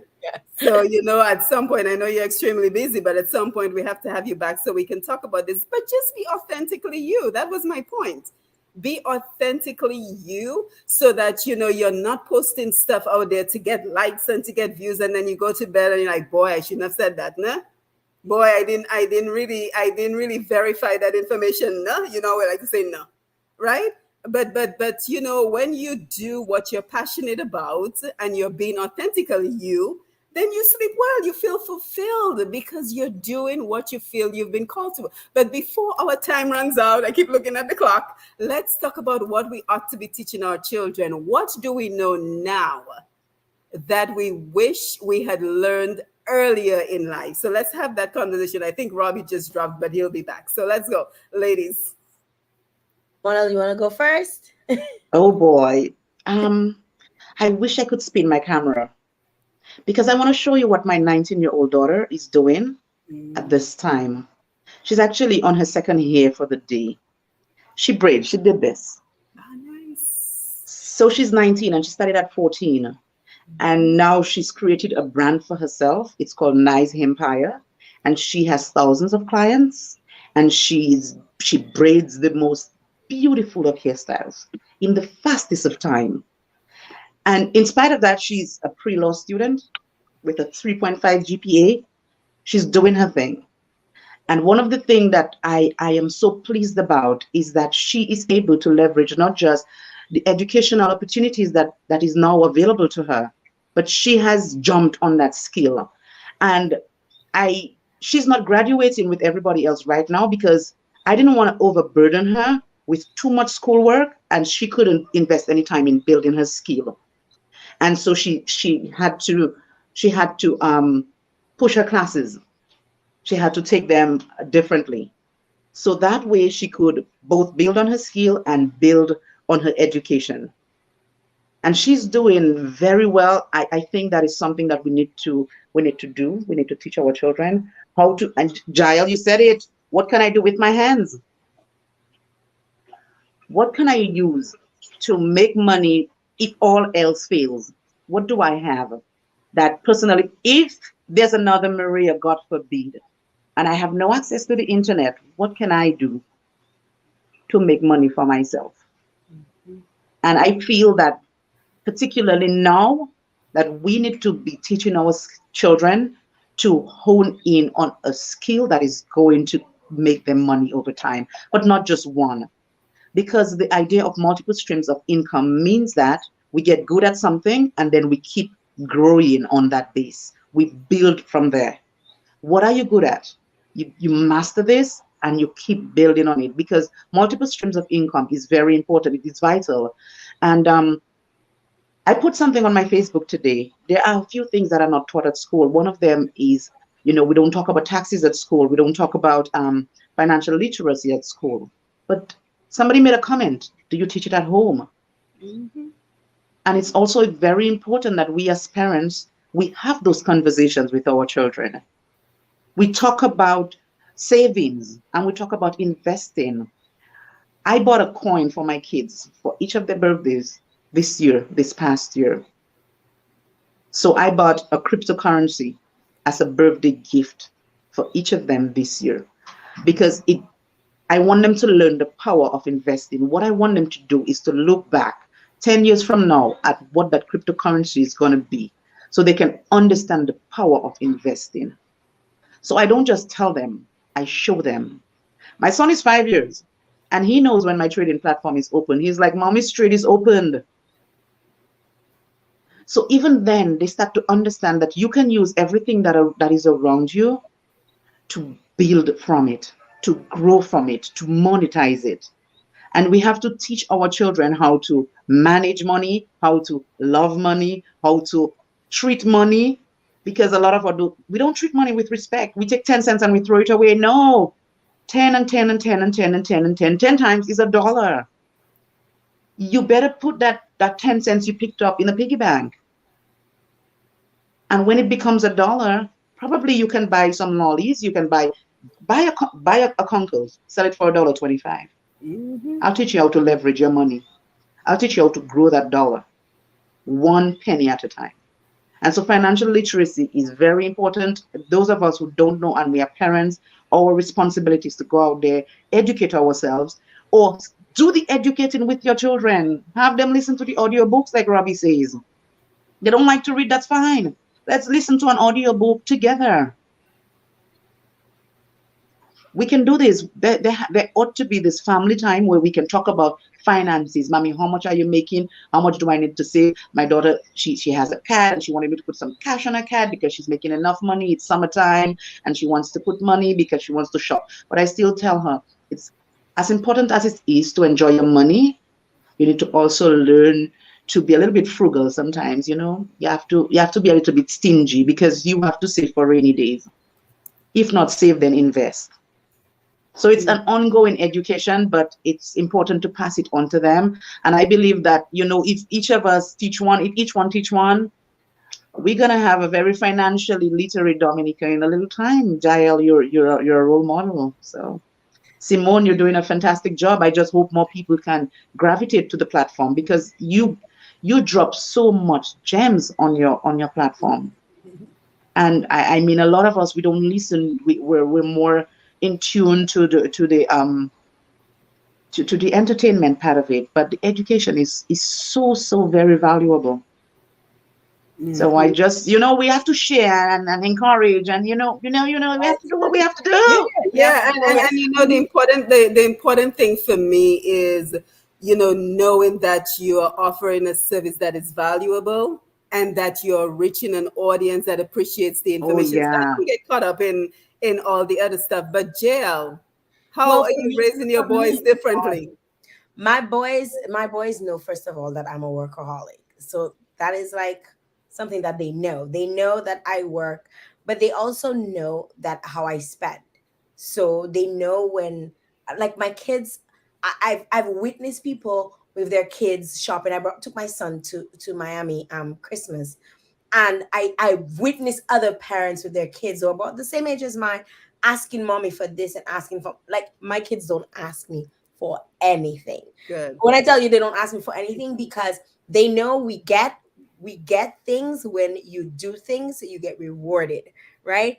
That's how we roll. Everything else you got to earn your keep. So you wash dishes, you earn your keep, right? So, and that's how I operate. You make your bed, if you don't make your bed, you don't earn your keep.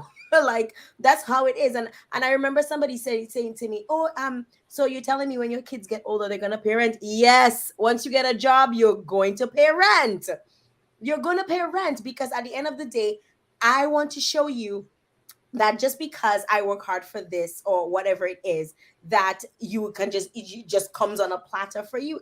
That's not the way life is. So you're gonna earn your keep, you're gonna pay rent, and whatever I choose to do with the rent money, I will do with it. Whether I decide to invest it so when you're ready to buy your own home, that I give it back to you, because that was done for me at some point, that I could do that for you, right? So and that is really and truly what I believe I want to continue to teach my children, that it doesn't come easy. You have to work hard for it, right? My son asked his dad the other day, so what are you leaving for me? I'm like, you're trying to kill us off, man. You know, like the man wants to know what is he going to get, what of the plot is his, and what is going to be his brother's own, right? And he's 10 years old, right? And he's thinking, hey, I need to make sure my financial future is set, right? But one of the things that I've always done, I was raised by my mom who believed in insurance, and my mom was like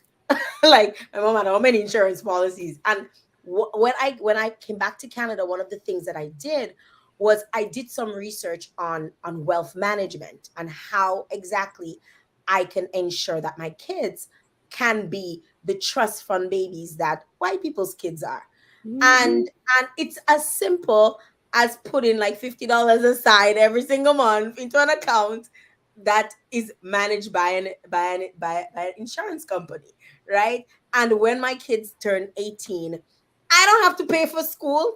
I don't have to pay for education. If they want to go take their money and go on a Euro trip, that's their business. At the end of the day, they can be trust fund babies. Why aren't we as Black people teaching our children about those things? Why do we feel that our children need to stay at home until they're 40, 50 years old, and they're not contributing, they're not paying lights, they're not paying water, they're not paying nothing, they're working, they're taking all their money, they're spending, they're drinking, they're shopping, they're doing all these things, and we're not saying to them, give me $300 for your rent, or go outside and rent.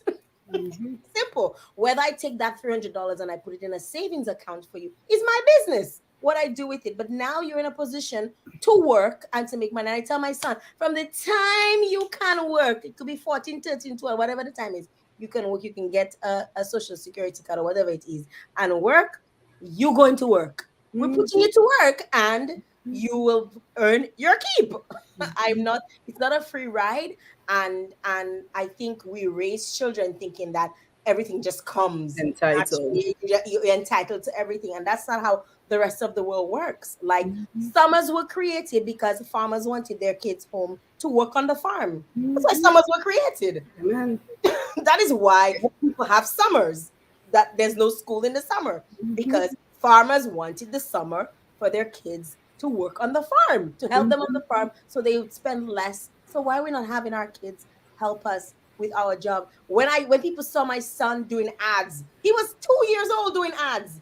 He was doing ads on radio, doing ads on TV. He was 2 years. People wondered how I did it, how I would do it. I mean, now he playing parts too. She doesn't want to do it. He said, I need to open a YouTube account for him so he can start posting his videos. That's where he's looking to, because he wants to have subscribers. And he messages me and he's like, look, I got 271 comments on my last thing. And he's so like into that space. And I'm like, I'm going to get you there because I see you're trying to go that way. But that's how we have to teach them. We have to teach them that it doesn't come easy.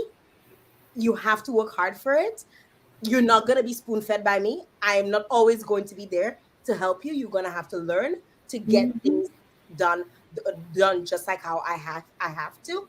And it's better you learn now rather than you learn later on when you make it. Because I had to make a lot of mistakes before I could learn, right? So why set your kids up for failure when you can teach them from now that everything you do, you want to have a cell phone and you're working, you go pay your cell phone bill. Why should I have to pay a cell phone bill for you? Unless you're working, And a lot of parents in Dominica and probably listening, they probably have big children living at their home. I say big children because they're big children and they live in and they feeding off of you, they're eating, but they're not contributing to anything.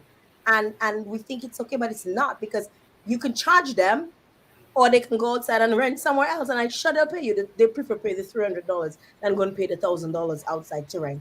So start charging them and put some money aside for them. Eventually you can buy a plot and say, look, your land, now get out.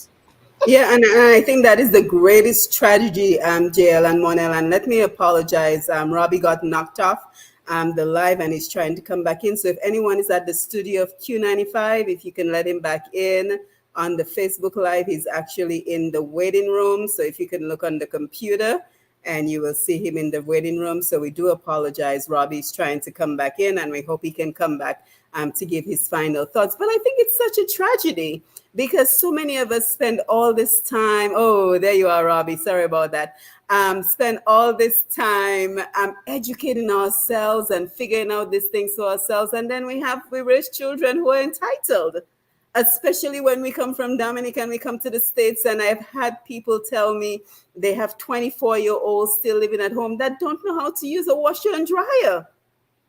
And I'm thinking Simone, to myself, your first goal as a parent is to teach your children to be independent. So now I have a 10-year-old who can cook her breakfast, who's getting ready to be able to cook her dinner, can do her laundry. And today she's telling me her plans for earning her money so she can start saving for college. And she doesn't know we have other plans for her for college. As far as she knows, she has to make her own money to go to college. So you have to start early.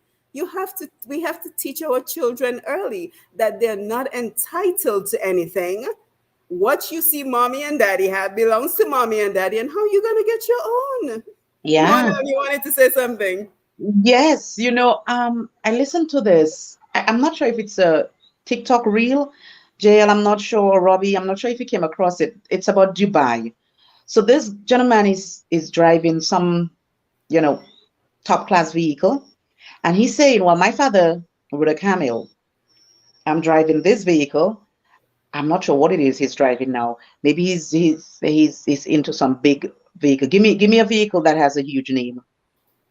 Lamborghini.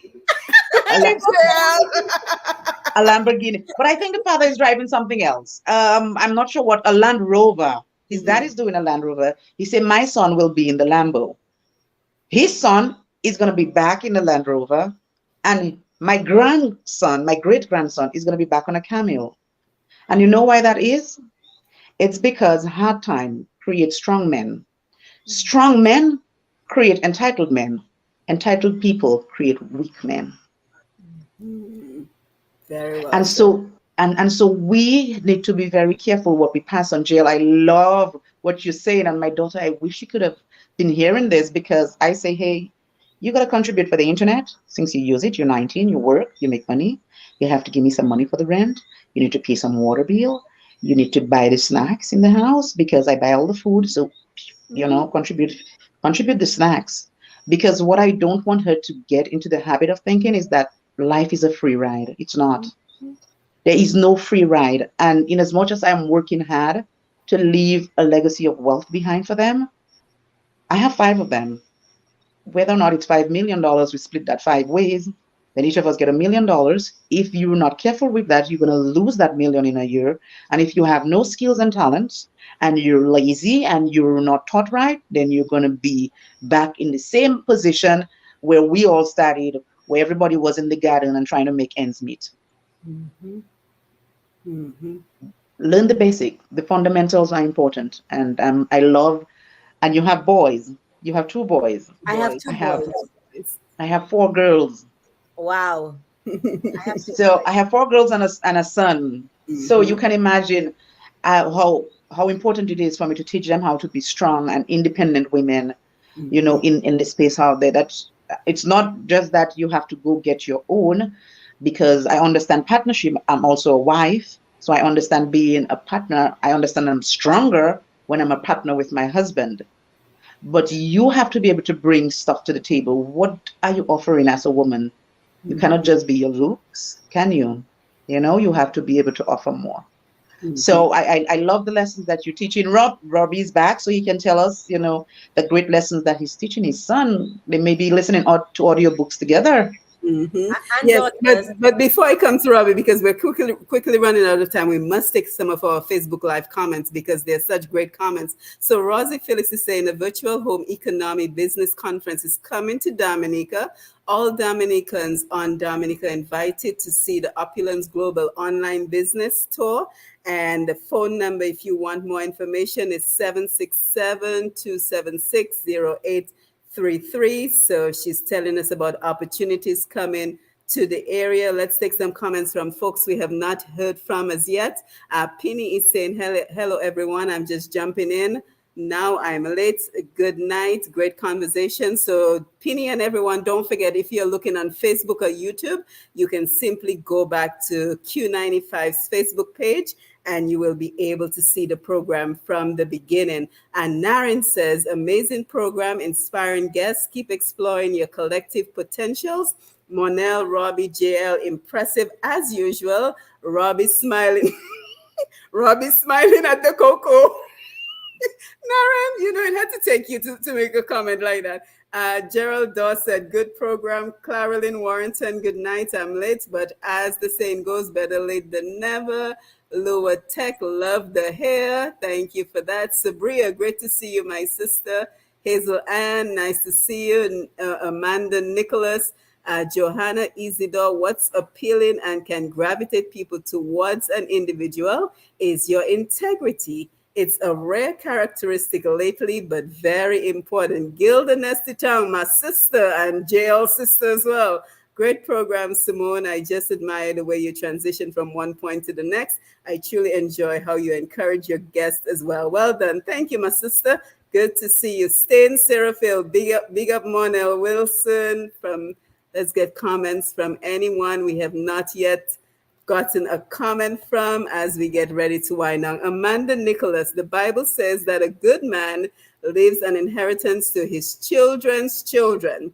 This is what we need to be teaching children. It's not about being rich, but it's about building wealth so that your children and your children won't have to beg anyone for a pound of sugar, and they can give back. It's not what you have people will remember, but it's what we do for the people during our life. Gregory Anton, nice to see you, says great program.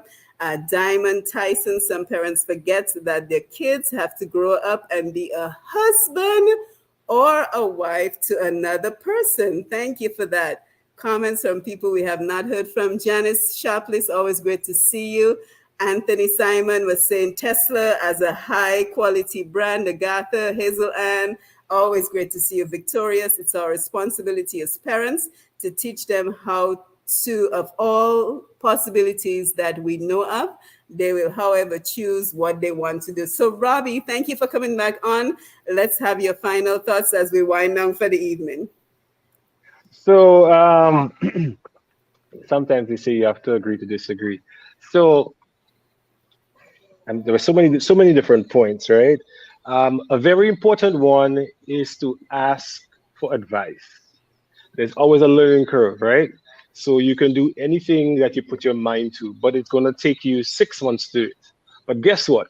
If you ask Monelle, if you ask Jael, or you reached out to me, if you were going to do something that I did already, it means instead of you taking 6 months and waste, I don't want to say waste time, but make mistakes along those lines, you could get it done in 3 months' time. So a lot of times we are scared, and we're scared to reach out to other people. And part of a life is being able to give back.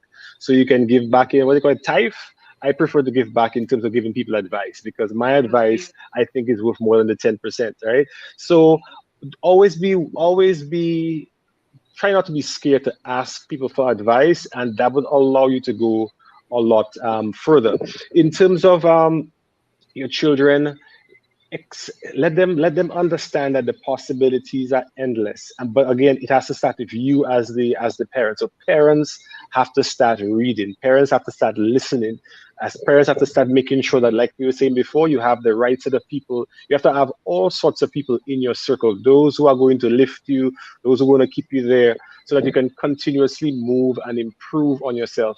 Education is definitely a lot cheaper. There's so many programs. You can go online and either do it free of charge if you're willing to spend the time, or you can take it $25 and get it done. Or even in terms of you can actually do it online without having to go and spend all of that money to go to another country and do stuff. So the possibilities are out there. So in terms of your children, look at them, see what they're into, and give them the support and the knowledge that they require to move in that particular direction. Don't hold them back. It is a natural thing for us to hold people back, and we also hold back our children as a result of that. So they get scared. So that's why many of us stick to the go to school and get good grades in primary school. Secondary school, go to school and get good grades. When you go to sixth form, go to school and get good grades and get a good job. Be a doctor, lawyer, X, Y, or Z. So they keep it very narrow, but the world is so big. Be street smart, but at the same time be book smart. So I consider myself to be street smart. I want to make sure that my children are book smart and street smart. If they can do the both, then it's amazing. So if their business fail, they can go back to the employee world, or likewise they can just expand. So my thing is just understand what your children are in love with and give them the support for them to grow. And if you don't have the knowledge and the skills, find people who can help you and help them along that same line.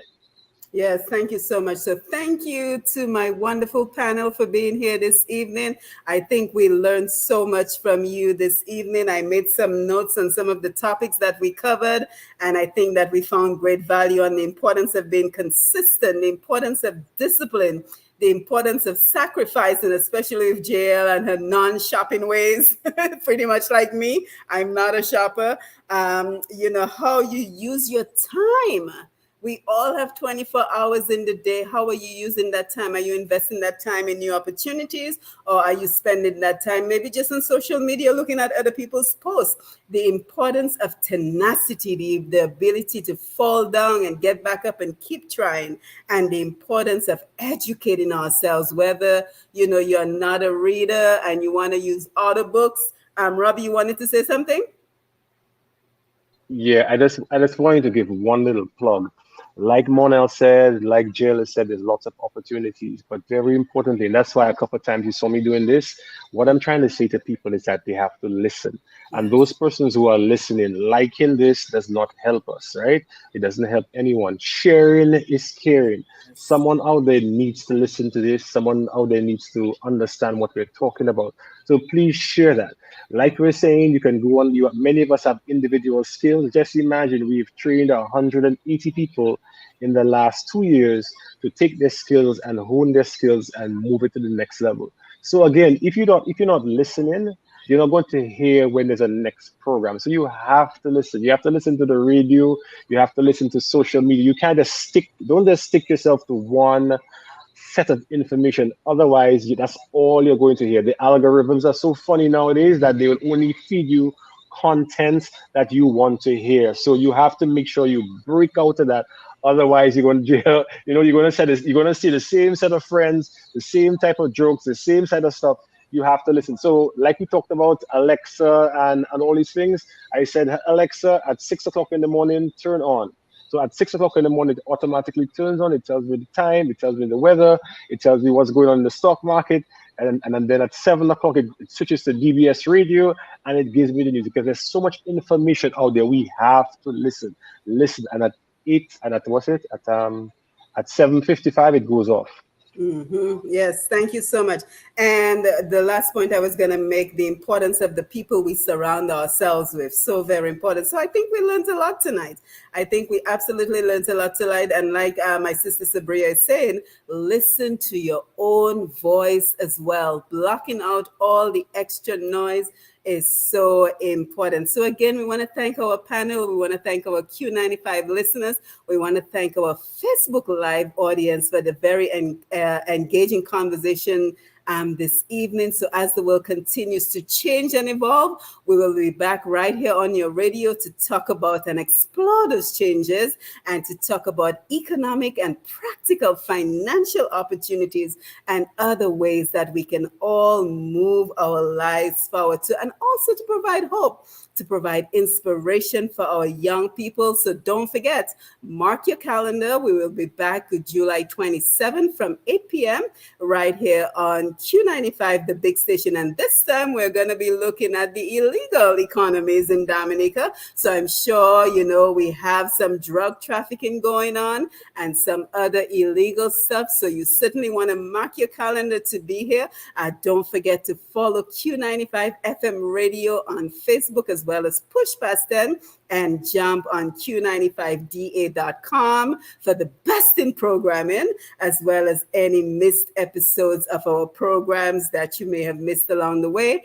And we continue to grow our international village. We continue to grow our global community over at pushpast10.com. So again, that is PUSHPAST10.com.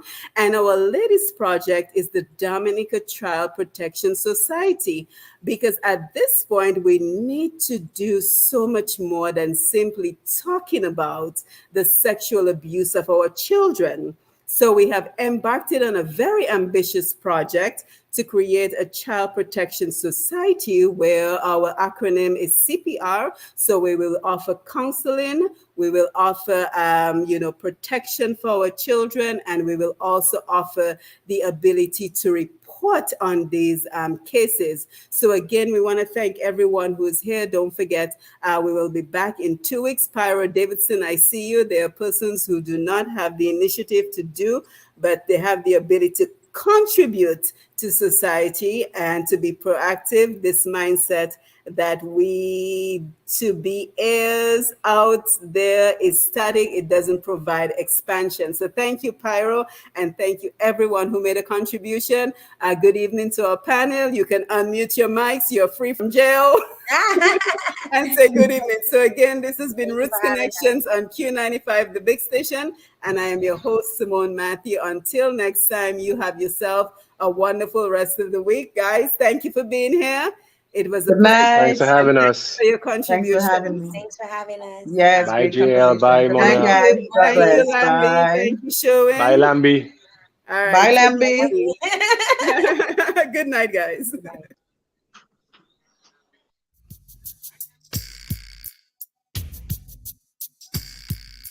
Joe Rastafari.